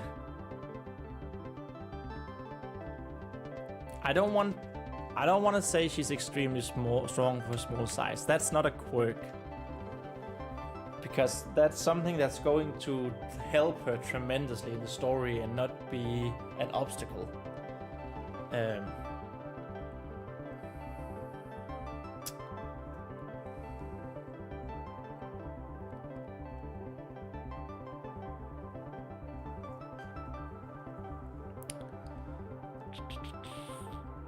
But we are going to have to do the hearing voices from time to time.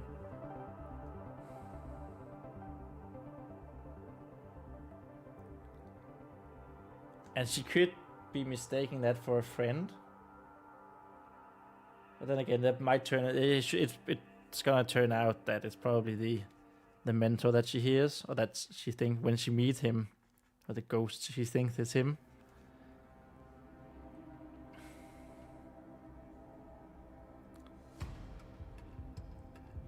Liquid Hour says it would feel natural for Vespa to have a strange friend who understands her, but is also rejected by the rest, like a baby dragon or unicorn. You know what?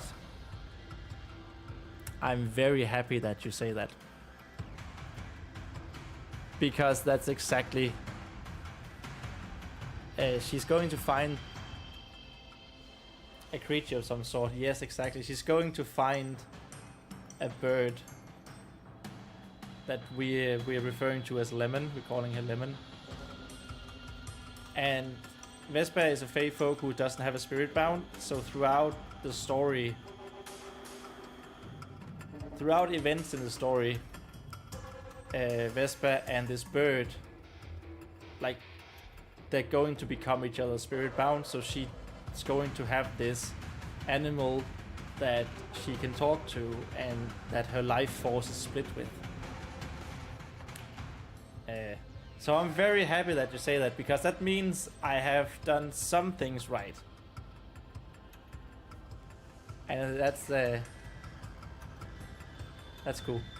And the reason it's a bird is that I used to have a yellow budgie called Citron, which is Danish for lemon. And I want to have her in this book.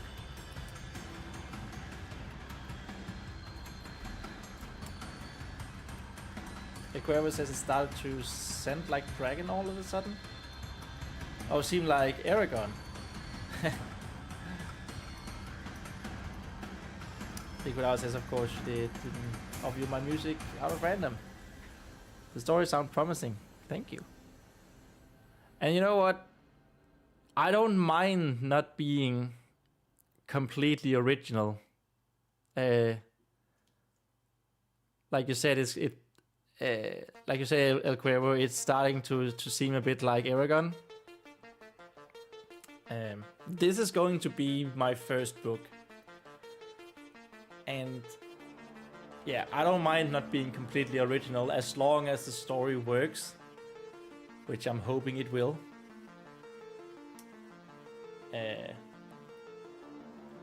And I haven't read Eragon, but I saw the movie and I actually didn't think it was that bad. Steal like an artist. Exactly, Liquid Hour. Exactly. Is it good artist steal, bad artist copy? Or something like that. That Steve Jobs said. No, seriously though. I also think it's a nice theme for a children's book, young adult book. To have an animal of some kind. And that's also why I chose the main character to be a fae folk, because they have the spirit-bound animal.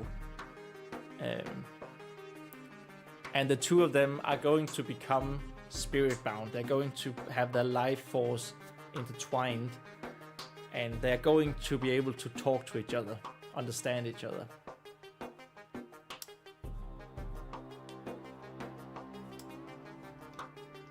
What you say, El Cuervo? No existe una película de Eragon. Sorry, man, I don't know Spanish, so I'm going to Google Translate that.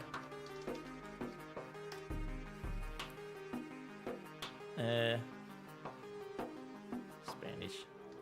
No existe una película de Eragon. Oh, there is. There is no Eragon movie. Okay, sorry. My bad. Oh, I'm going to write that down. There is no Eragon movie.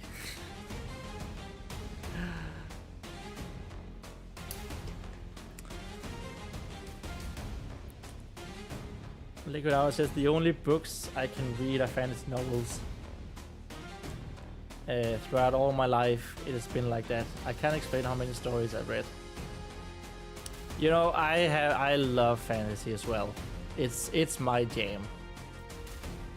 I love fantastical hero adventures. And about the Eragon movie, I think El Cuervo is saying it's so bad that it's not existing, that it shouldn't exist. It's basically non-existent. Liquid Hour.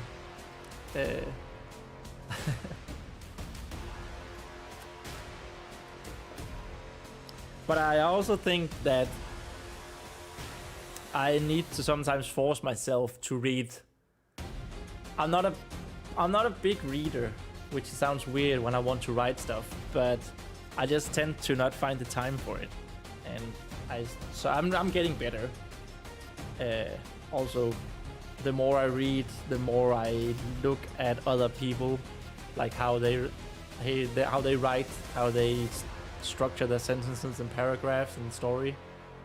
So it's only helpful. But I also think it's important to, from time to time, read something that is outside your comfort zone, maybe outside what you usually do.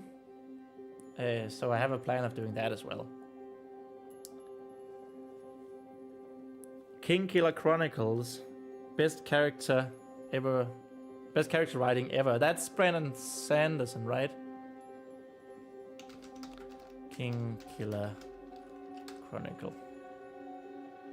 No, it's Patrick Rothfuss. Oh, sorry. Okay. He was the one who's like... Oh, In the Name of the Wind is his first one. Okay. Yeah, because I remember I haven't read it. I'm going to at some point. But I just remember Brandon Sanderson saying like,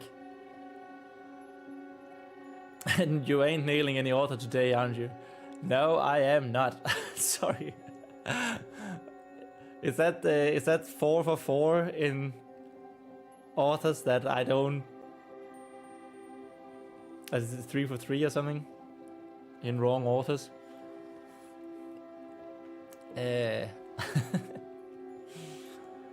No, but Brandon Sanderson was talking about this in one of his lectures, I think. He has 3 lectures about writing on YouTube, by the way. I've seen a couple and they're really good. But Brandon Sanderson has this rule that you need to write 5 novels in order to hopefully get published. Because you need to be intimate with the process, finding your own process, finding your own writing style, finding how you want to do structures, story structure, and so on. But Patrick Rothfuss, The Name of the Wind was apparently his first book, and he was like super jelly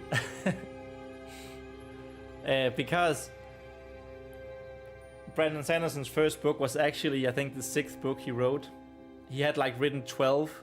He's a writing machine. He had like written 12 books and just got rejections everywhere. And then suddenly a publisher phoned him or contacted him about buying his 6th one. And that was Elantris.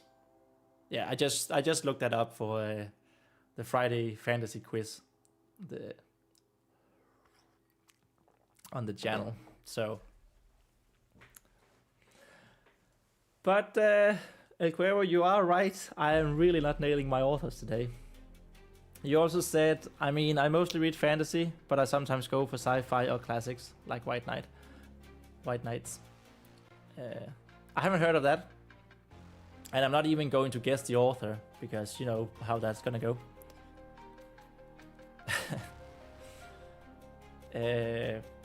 I find it funny. I'm not a super big into sci-fi.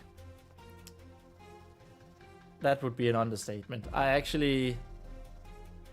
It's a bit of a tangent, but I didn't initially watch Westworld because I heard it was... First I heard it was sci-fi, and then I heard it was cowboys, and I was just like, I don't care for either of those two, so I'm not gonna watch it. And then season 1 turned out to be the best television I've probably almost ever seen. But I've always liked Star Wars. And I think that's because Star Wars is basically fantasy in space, right? You have the Jedi Knights, the lightsaber, the Force, which is some kind of magic. And I just think that's very funny. It's just... Oh, I don't know how to say that word. I have heard the name before. Dostoevsky. I've heard that name before. But yeah, I want to read classics as well. Like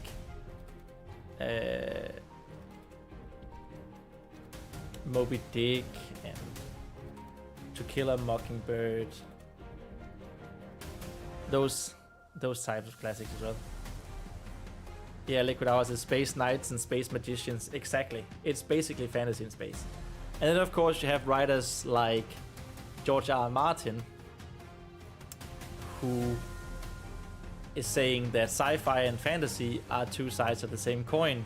It's just that in sci-fi, or in fantasy, you explain things with magic, and in sci-fi, you explain things with science. Even though, you know, we can't make, there's no science around to make a lightsaber work, for example.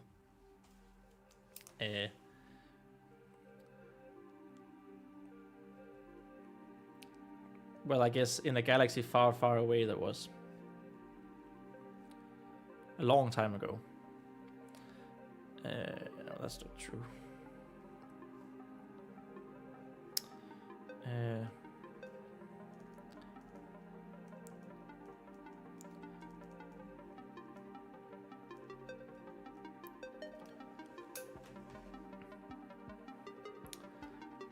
However, that is definitely a hot take. The prequels are better than some of the OG movies. Whoo! That is hot take.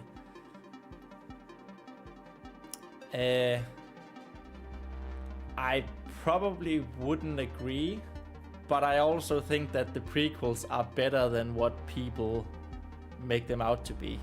I can see some of the story problems with the first prequel, Phantom Menace. Rage bait, yeah. I can see some of the story problems with Phantom Menace. I like Jar Jar Binks, to be honest. That's also rage bait. No, I actually did. I find him funny, but of course I was 10 at the time when it came out, so... and let me see... Oh yeah, the ending of the Phantom Menace where Anakin just sort of is extremely lucky. Like, he doesn't actually have a lot of agency in the ending of the Phantom Menace. He just sort of hides in a ship that then flies up to the command center, and then he accidentally shoots a bunch of droids and blows the spaceship up, which then kills all the droids. Yeah, it's not great agency.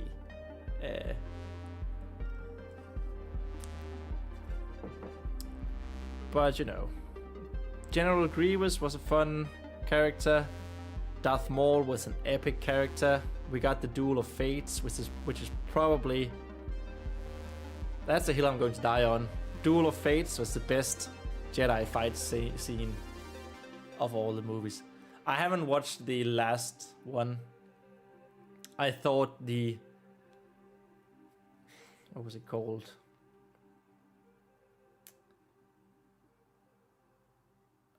Episode 8. I thought that was so terrible and such a mess that I didn't even want to watch. I've never even want to watch the third sequel.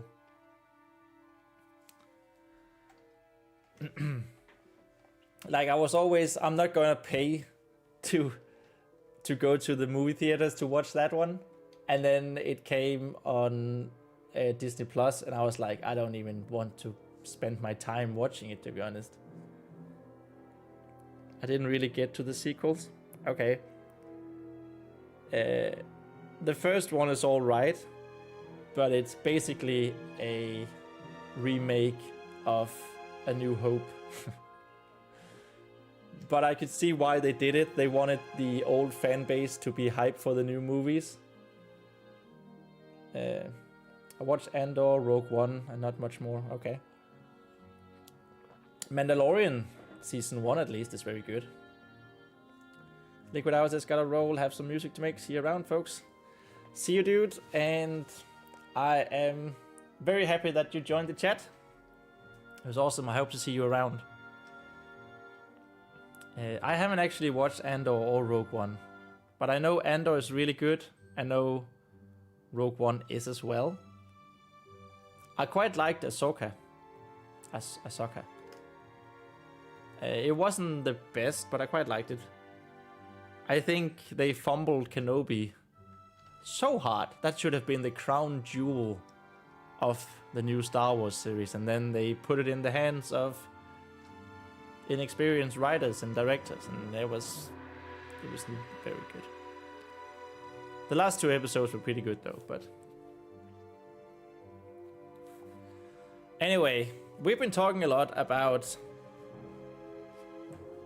not much, but something that isn't actually what we were here for. So let's get back to the giant quirk, shall we? Not that I don't enjoy talking with you guys, but it's just sort of I keep going on tangents. So let's do the hearing voices from time to time. Yes, have a hard time sneaking around.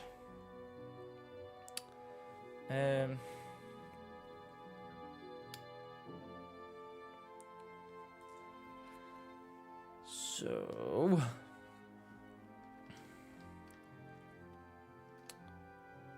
giant quirk.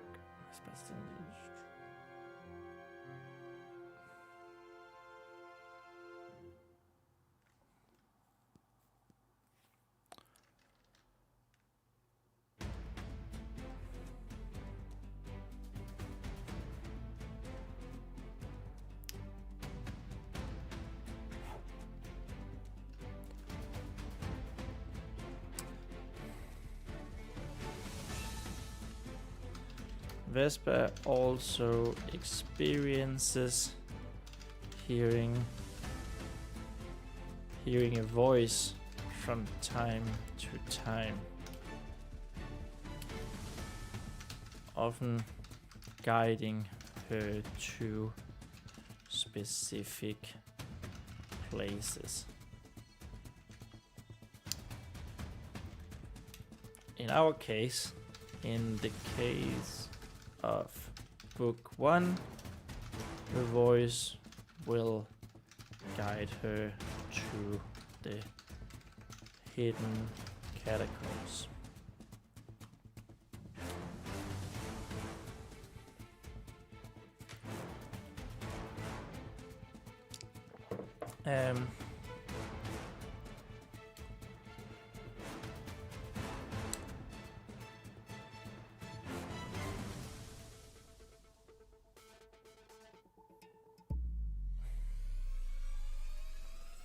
She doesn't think a whole lot of it.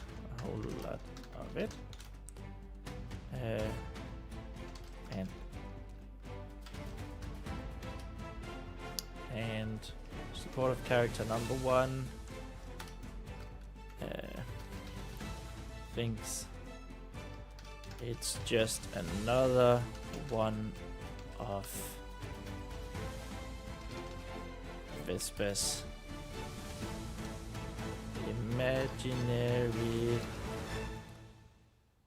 imaginary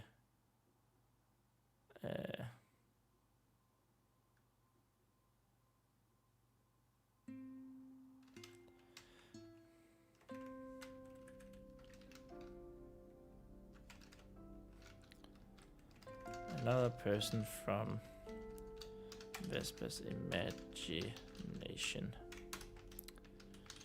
When meeting the mentor,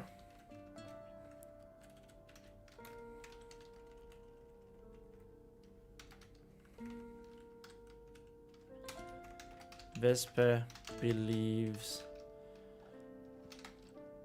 the voice to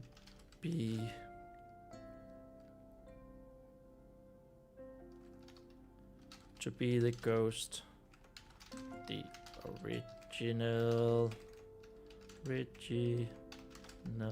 son of the evening.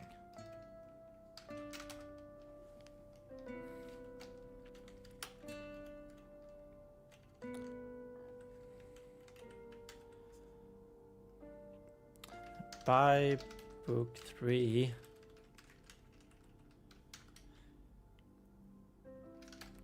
we will see that this is not the case. Dun dun dun. Yeah, I'm not gonna say who I want the voice to be. Dun dun dun. Drama. So much drama. But that's actually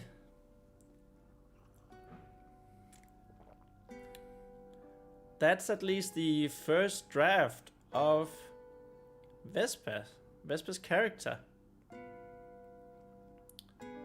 I mean, we haven't figured out her Feyen name yet.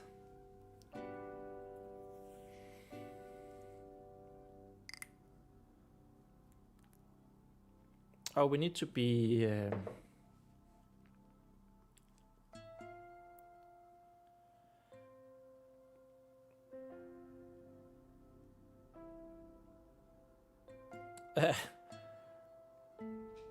Thomas, Animo says, Thomas, you should read Flowers for Algernon. And El Cuervo is just saying, alright then, keep your secrets. Oh, where's that quote from? I know that. Where's the quote from? Okay. But I will keep my secrets for now. And Animo, Flowers for Algernon, that's the movie, that's the book where yes, that's Frodo, of course. It's the best book I've ever read. Actually, a haunting experience as Animo. It's the book where the main character, like, he starts off really low IQ, really stupid, right? And he becomes more and more smart, and the more he starts thinking about things, the more he learned, like, he realizes that the world is actually quite shit. Yeah, that's the one. Yeah, it's on my list. Definitely. Yeah, ignorance is bliss, right? That's sort of the theme. Yeah, but yeah, thank you, El Cuervo, for saying that it's Frodo. It's embarrassing that I didn't realize that. I'm not having the best time with my references and authors tonight. I'm really not. Where was it? It was the mentor thing. So, Gravedigger, robe.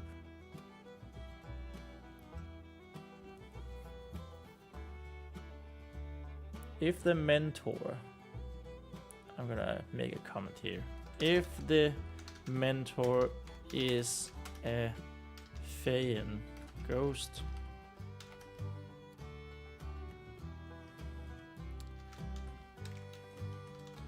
in whatever shape or form,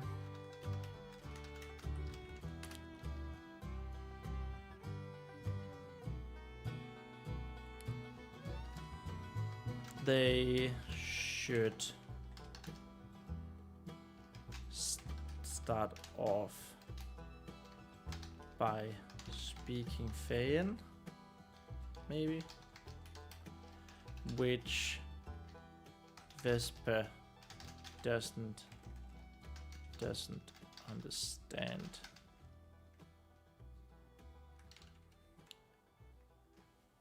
It's just something I figured.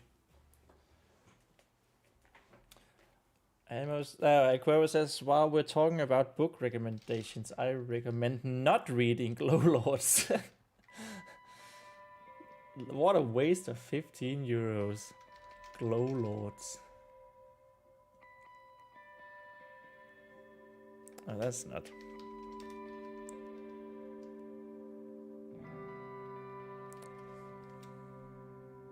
Whoops. Glowl. Glow by Raven Kennedy.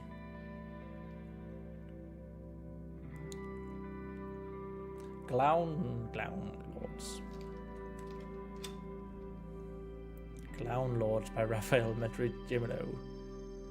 Okay, well, thank you for that recommendation. Animal says Gone by Michael Grant. It's one of your favorite series. I should probably write this down somewhere.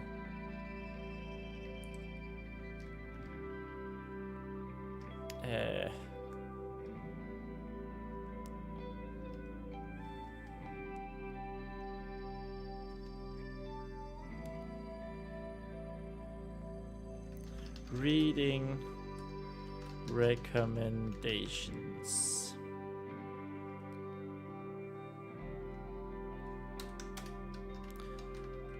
Flowers for Algernon. Not Clown Lords. Whoops.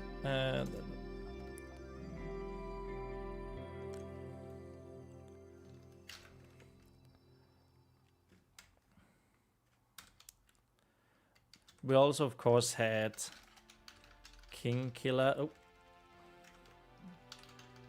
King Killer series by Patrick Rothfuss. Aragon should probably be read at some point. Gone by Michael Grant.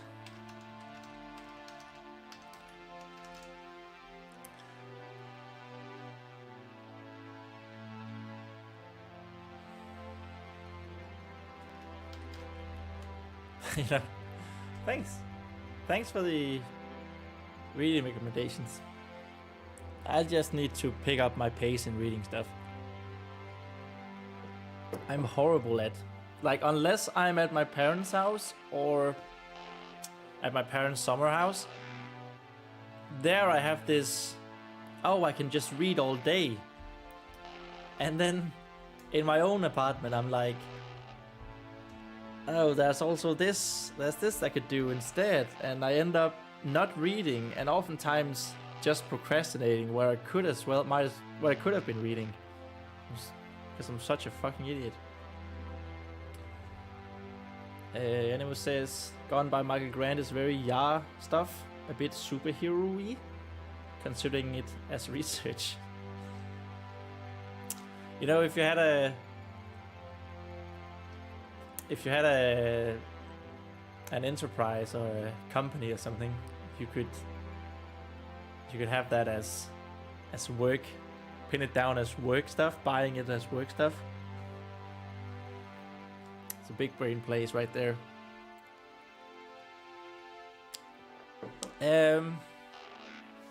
Vespa.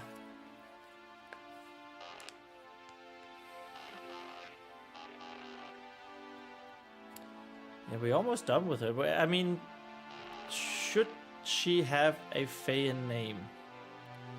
Does it matter for book number 1? I think probably not. And it says it's cute that you think I don't do that. The tax write-off. My sim racing rig is a tax write-off. Well, you know, you're an esports journalist. Sim racing is, of course, a tax write-off. Why wouldn't it be? You need it for research and to be able to do your job, right? Somehow. For some, yeah, I don't know.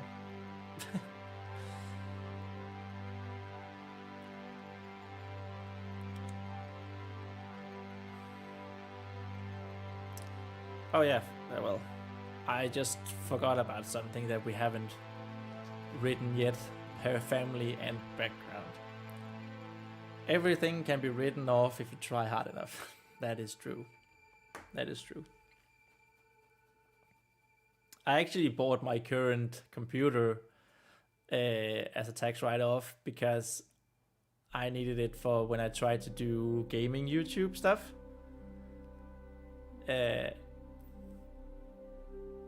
I did actually need it, but it ended up being way bigger because I could do a tax write-off than what I would have bought if I didn't do the tax write-off stuff. But I did need it. I did need the equipment though, so. That was a long time ago. That was in 2018, I think.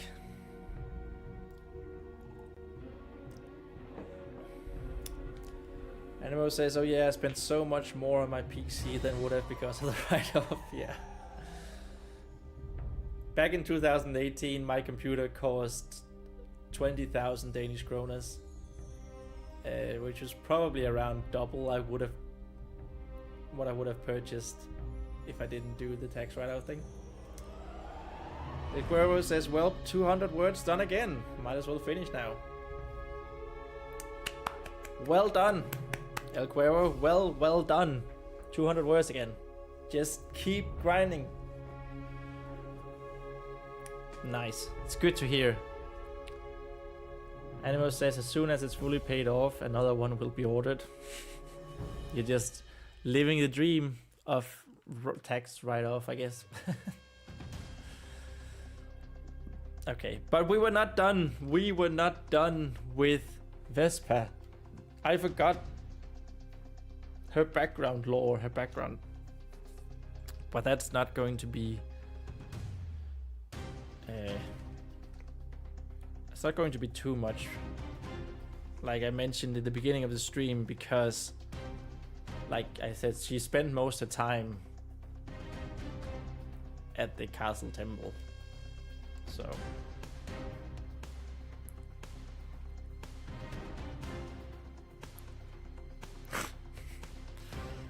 And it was saying the next PC is going to be so silly. I'm getting absolute top of the range everything.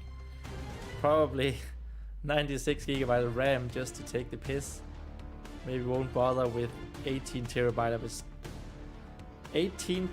of internal storage next time though. Damn. I think I have 6 terabyte on one of my hard drives, and then I have 3 SSD hard drives of one, so that's 9. And then I have an NVMe SSD, which is half a terabyte, something like that, but 18, god damn. Also 96 gigabyte of RAM. What are you gonna use it for if you're not doing like heavy video editing or 3D stuff? I feel like it sounds a bit overkill. No judging. It sounds cool, but a bit overkill. And can I just say I am also very jealous of that. I'll figure out how to use it, says Jennifer.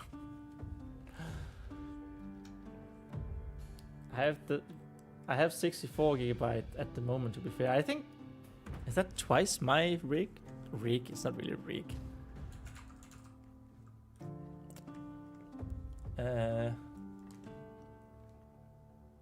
How much do we have? Yeah, I have 32 gigabyte, which is... It's slow. I can make it hit 32 gigabyte. Yeah. Pretty easily. I've also considered upgrading sooner rather than later, but I would like an actual job before I do that. And also the games I play, like they're not super intensive in requirements. World of Warcraft, Valorant. Indie games. I use my Switch for indie games, so that's a bit different.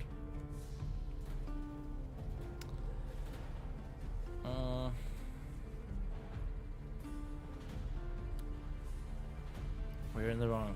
So, family and background.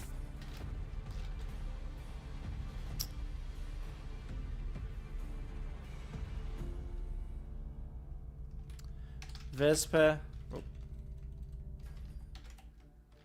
does not know of her past.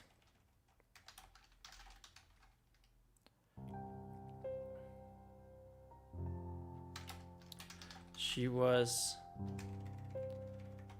passed before being delivered at the gates of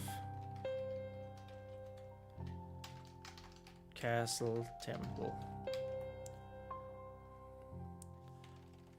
The doors of Castle Temple when she was only a couple of months old. Like I was saying, speaking of video games, I've been enjoying Disco Elysium a lot. I've heard so many good things about Disco Elysium. That one is definitely on my bucket list, I think. And it looks wild.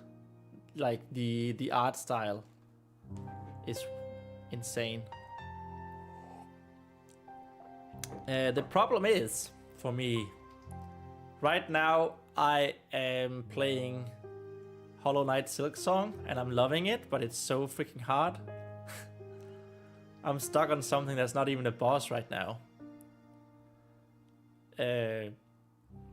So that's going to, and I'm sort of completioning it apparently. So that's going to take up my gaming time for the foreseeable future. Then I still have Baldur's Gate 3 to do. I think I'm only like halfway through Act 2. And then of course I tend to play World of Warcraft on and off now. Play Valorant with my buddies. Me and one of my cousins are playing Valheim regularly.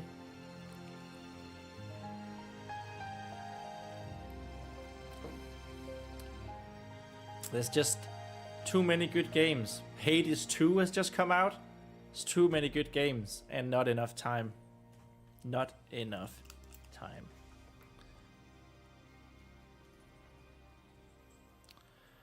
Too many good games. And I was saying I'm just waiting for Battlefield and a new Football Manager.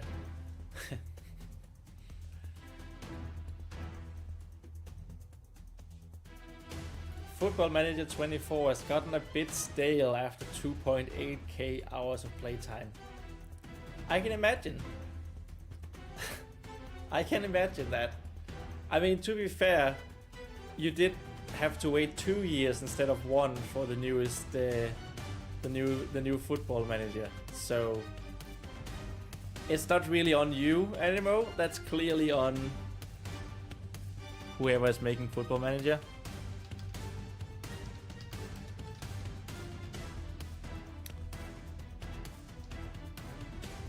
Sports Interactive, Eidos.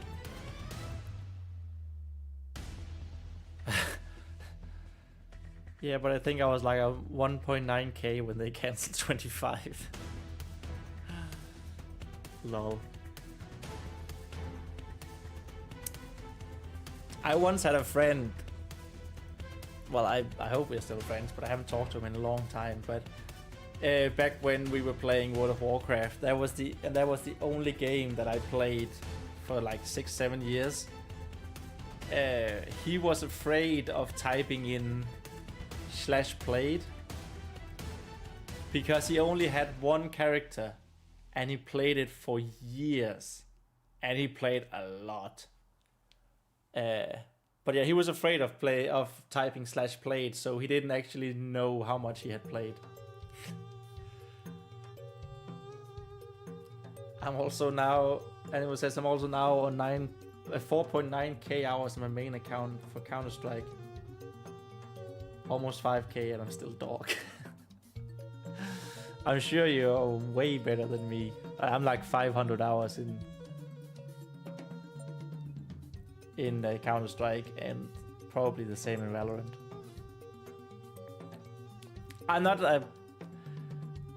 I can't be bothered with playing Counter-Strike though. I just found it to be dull, to be honest. Like, I like watching the esport. Of course, we did work with it. But like playing it myself, I like bright colors in Valorant. I like the whole character aspect. Like, I want to master a character in that. I don't want to master lineups in Counter-Strike. And yeah, the skins are also just better in Valorant. Like Quero says, that reminds me I'm just like 20 minutes away from having 500 hours playing Demo Man in TF2. Damn! TF2, what are the OGs? Valorant just frustrates me. Too much bullshit going on in that game. I can see that. That's like... I think it suffers the esports scene. Like, I enjoy watching Valorant as well. But I think it suffers from the whole character design. I call it the Overwatch problem. I haven't coined it, but I think I'm the only one who I've heard talk about it. When you have a first-person shooter that sometimes, or all the time, as in the case of Overwatch, is easier to follow from a spectator point of view in third person, I think you have a giant problem.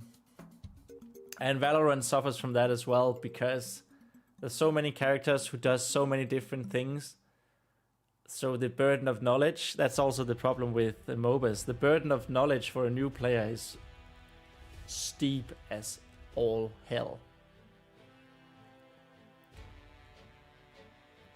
Yeah, I mean, they're sort of intertwined, right? There's a steep learning curve to learning the new characters and what they do. So new players have a hard time picking it up. And also from a spectator point of view, it gets so messy.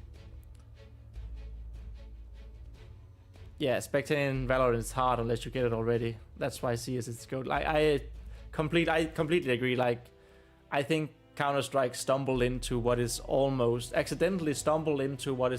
the perfect viewer experience.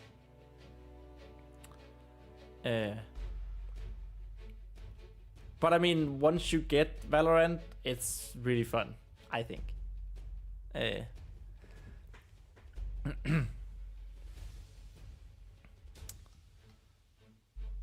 like I said, Valorant what Valorant have going for it is a mastery aspect that I was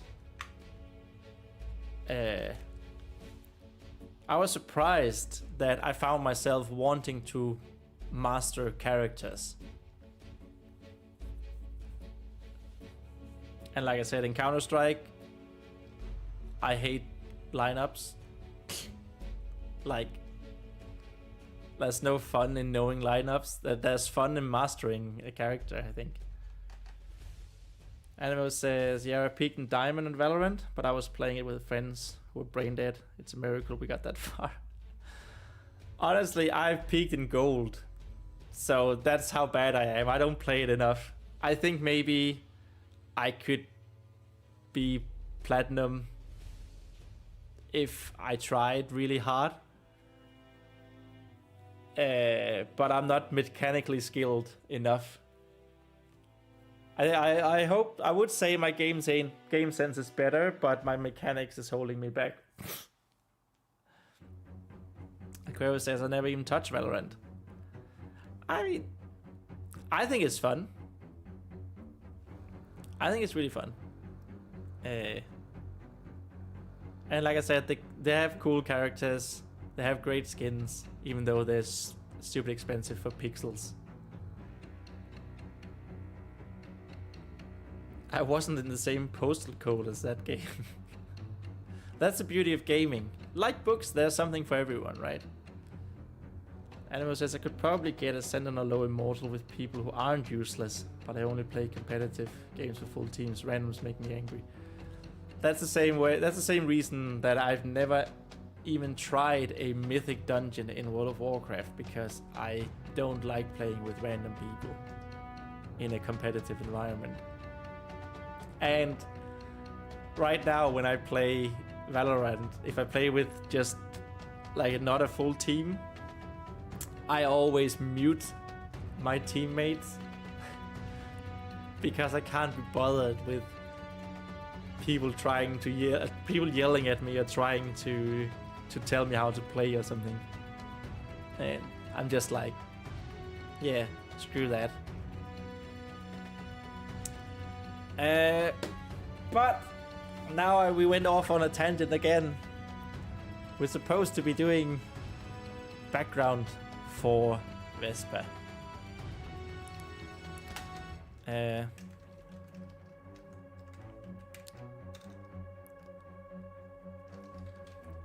Supportive character 1, how do I want to phrase it, was the person to find Vespa and named her.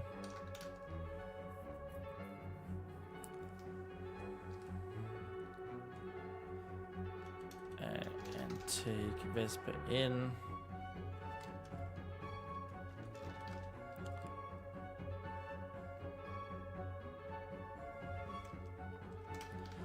In spite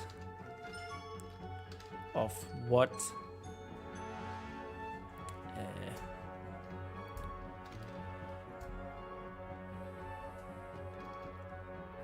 her superiors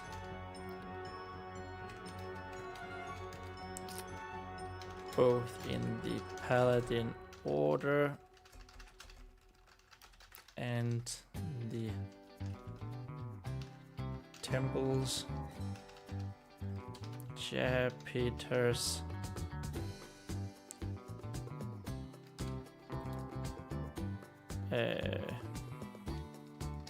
wanted her to do.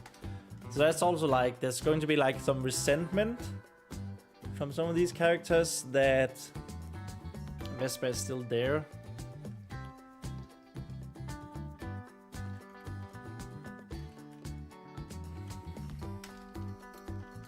Some resentment as to Vespa even being at the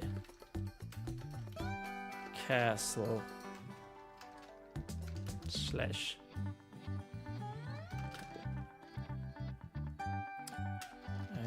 which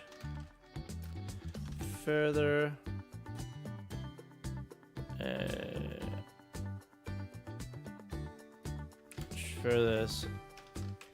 express loneliness.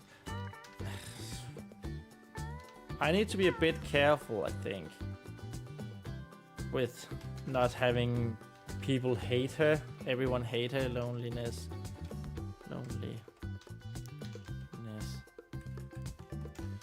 needs to be a bit careful with the loneliness thing.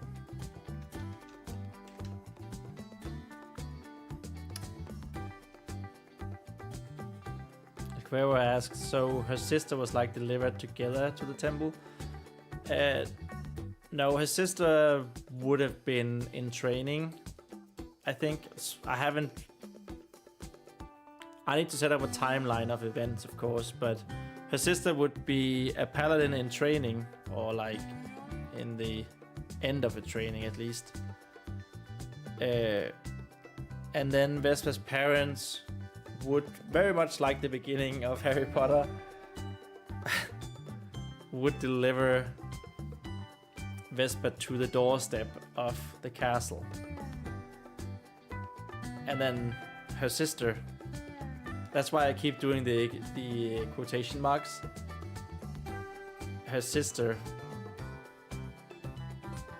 would be the one to take her in.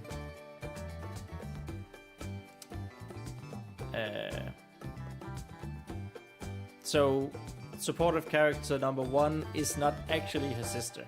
She is a human.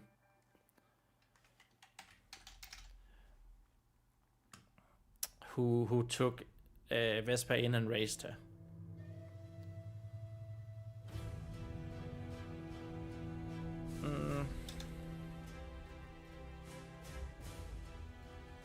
However, her first couple of months were quite dramatic. Yes, found family. Exactly. Never gets old. Exactly, Aguero. That's what I was going for. Found family.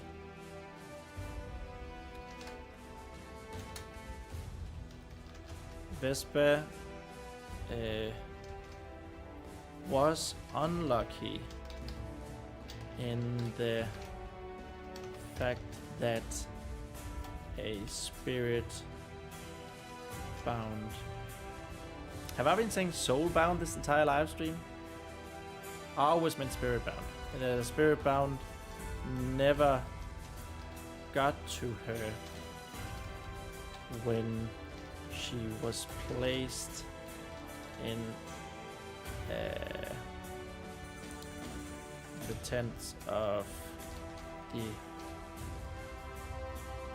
for the rite of binding ceremony.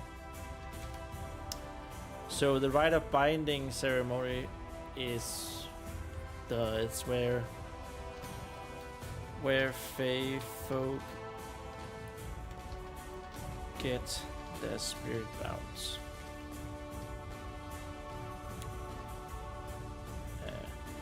Don't think that needs a comment.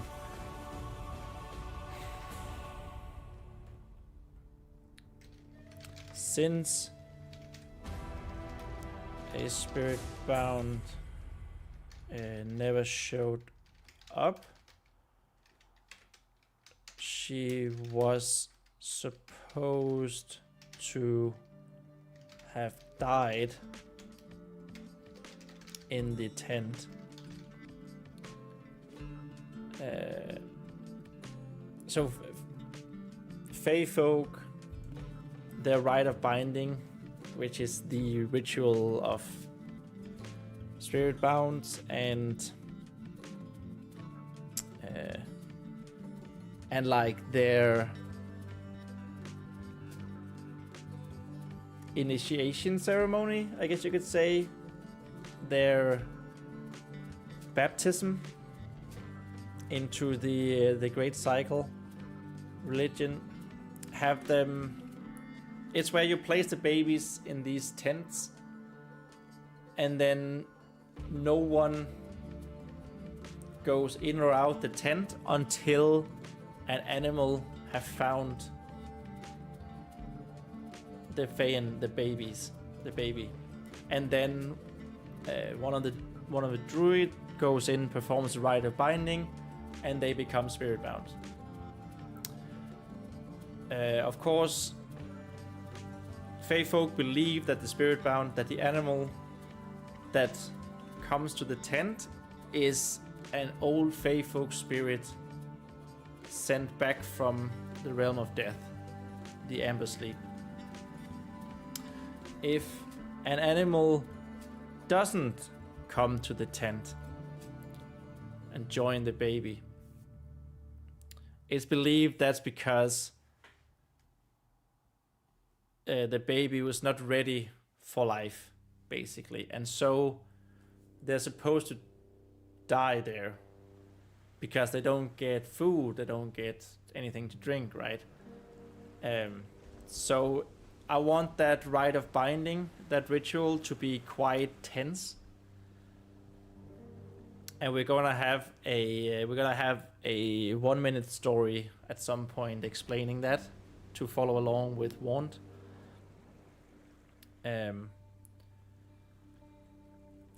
And that's the reason why Vespa ends up at this castle or temple, is because an animal never came, but her parents didn't want her to die, so they committed sacrilege basically and got her out. They got her out of the tent, and then they ran for it. Like whoever says any animal, even cockroaches. I have actually thought, yes, any animal. Not cockroaches in particular, but I thought I wanted a character in the short story Warn, the Fae Folk short story, who had like a spider as a spirit bound, and he would be this weird, creepy guy. But I ended up cutting him because I think it would have been too long and too much of the same to have a conversation. So it ended up just being Danlu and his Grey Rune, who was of course a moose.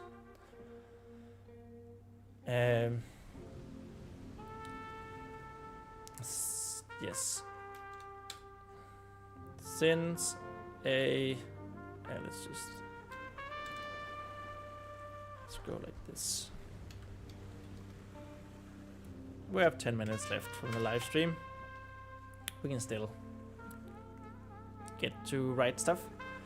Since you're supposed to have died in the tent.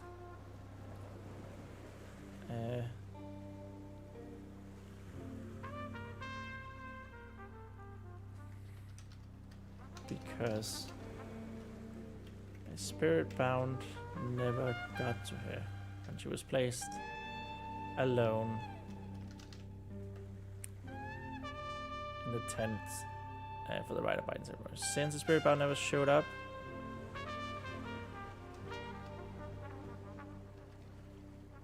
the Fayan babe was supposed to have died there.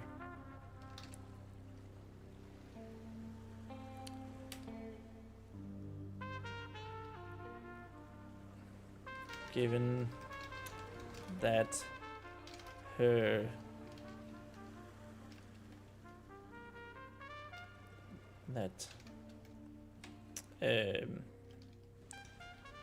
the Amber father had deemed her not ready for life. However,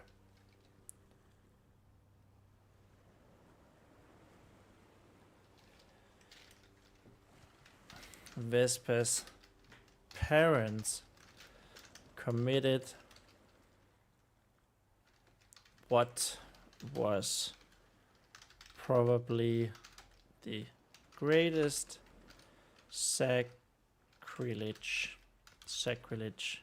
of the Great Cycle,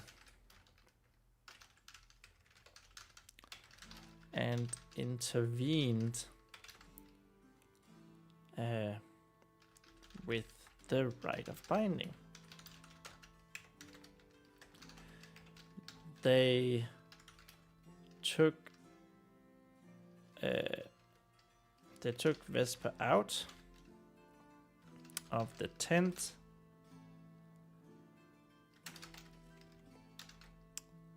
and made a run for it. That does make sense. And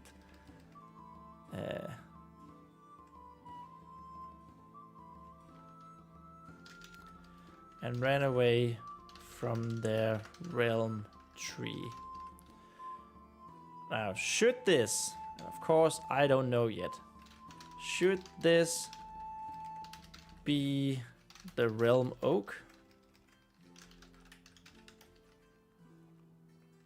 As in the same tribe of Fae folk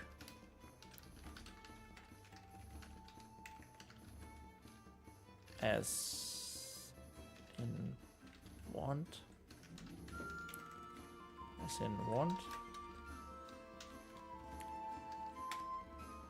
or one of the other 4 realm trees in the world.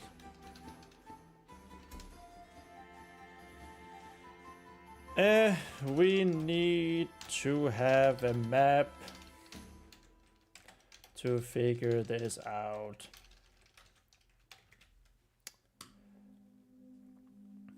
Animo says, right, I feel too wank to write. I hope you meant you're feeling too weak to write, so I'm going to try and get an early night instead. Good night, my friends. Girl says good night. Yeah, good night, dude. I'm just happy that you swung by our live stream, and I hope you feeling better soon. And I hope an early night will make you feel better. I will be here tomorrow as well. Of course, I'm shutting down the live stream in 5 minutes or so. But I hope you're feeling better tomorrow and that you have a desire to join. Anyway, says I shall hopefully join you tomorrow for a more productive evening myself. And no, I did mean wank. Maybe it's an English thing. Maybe. I mean, it was a weird autocorrect. It would have been a weird autocorrect. And it would also mean that you were watching this on your phone or something. But yeah, okay. Hopefully you don't feel too wank tomorrow. Good night, dude. Have a good sleep. Weird for you, maybe. Farewell. Those were his final words of the live stream. Anyway, the parents, they took Vesper out of the tent and ran away from their realm tree, abandoning their society to keep their baby safe.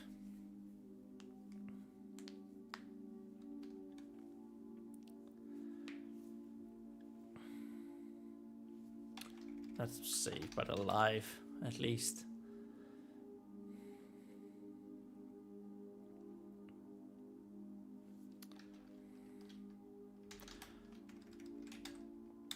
Not knowing what to do outside of the only world they had ever known.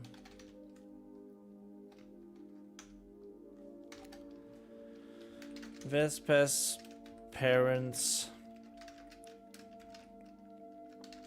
decided it was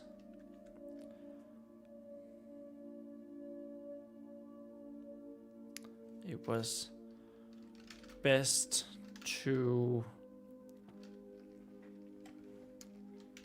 leave her in the hands of someone else, someone who would have the means to keep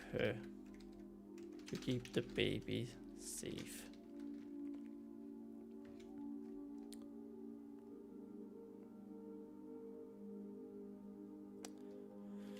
Starting a life on the run, starting a new life on the run and outside of the only world that I have known.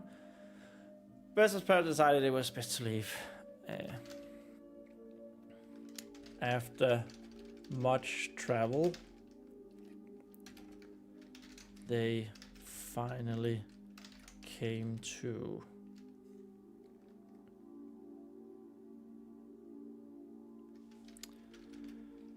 castle/temple.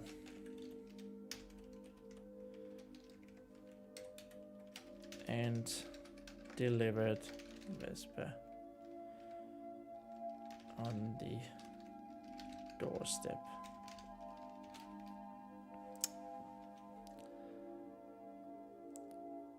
So it could be like a doorstep of the temple inside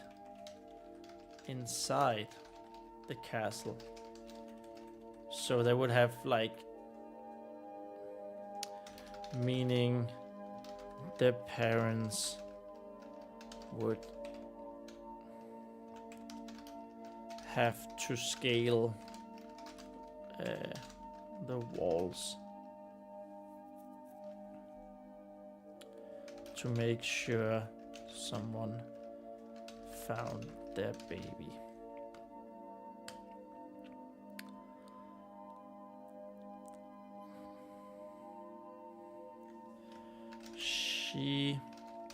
And then supportive character number 1 was the person to find and take Vesper in. She was also the one to name her Vesper, short for Vesperum, or whatever. What was it? Short for Vesperu.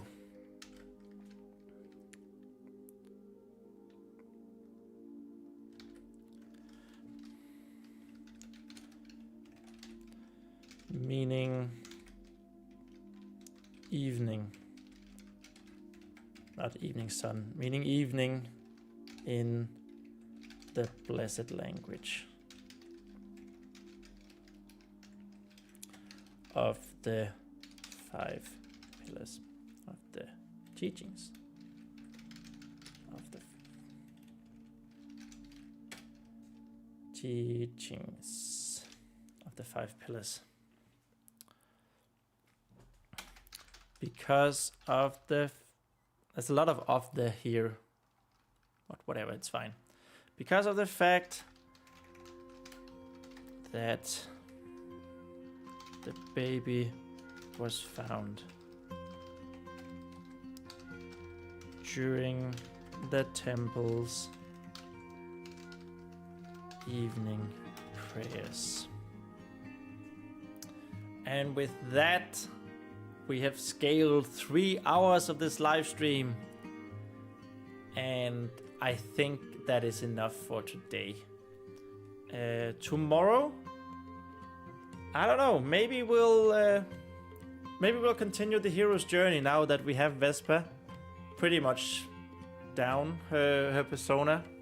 I'm definitely going to fill this out myself off stream, I think, the family and background, but it's not gonna be a whole lot. It's basically just gonna be rest will be Vesper growing up at the castle / temple. So it's not gonna be secret, and we'll also, I think we will refer back to it. Maybe we can start on the supported character number 1, or maybe we are gonna do that next week, because I do think I want to continue on with our hero's journey after this little stint into the personas, because now, with Vesper's character persona done, we have an idea on how she will act for the rest of the book. Whatever events may happen during the rest of the book. So I think that's what we're going to do. The crossing the threshold is the number 1 point we're going to do tomorrow. And with that, I bid you guys farewell. If you liked this live stream, please remember to like it on YouTube. And if you haven't subscribed yet, if you're watching the VOD or anything, please do subscribe as well. If you want to follow along with our book writing, of course. El Cuero will say goodnight. See you tomorrow. I say thank you so much for being here, El Cuero. As always, you are a delight to have watching and chatting and writing next to me. And yeah, that was it. Thank you guys for watching. Remember that we write our own stories. What an outro. And see you tomorrow. Bye.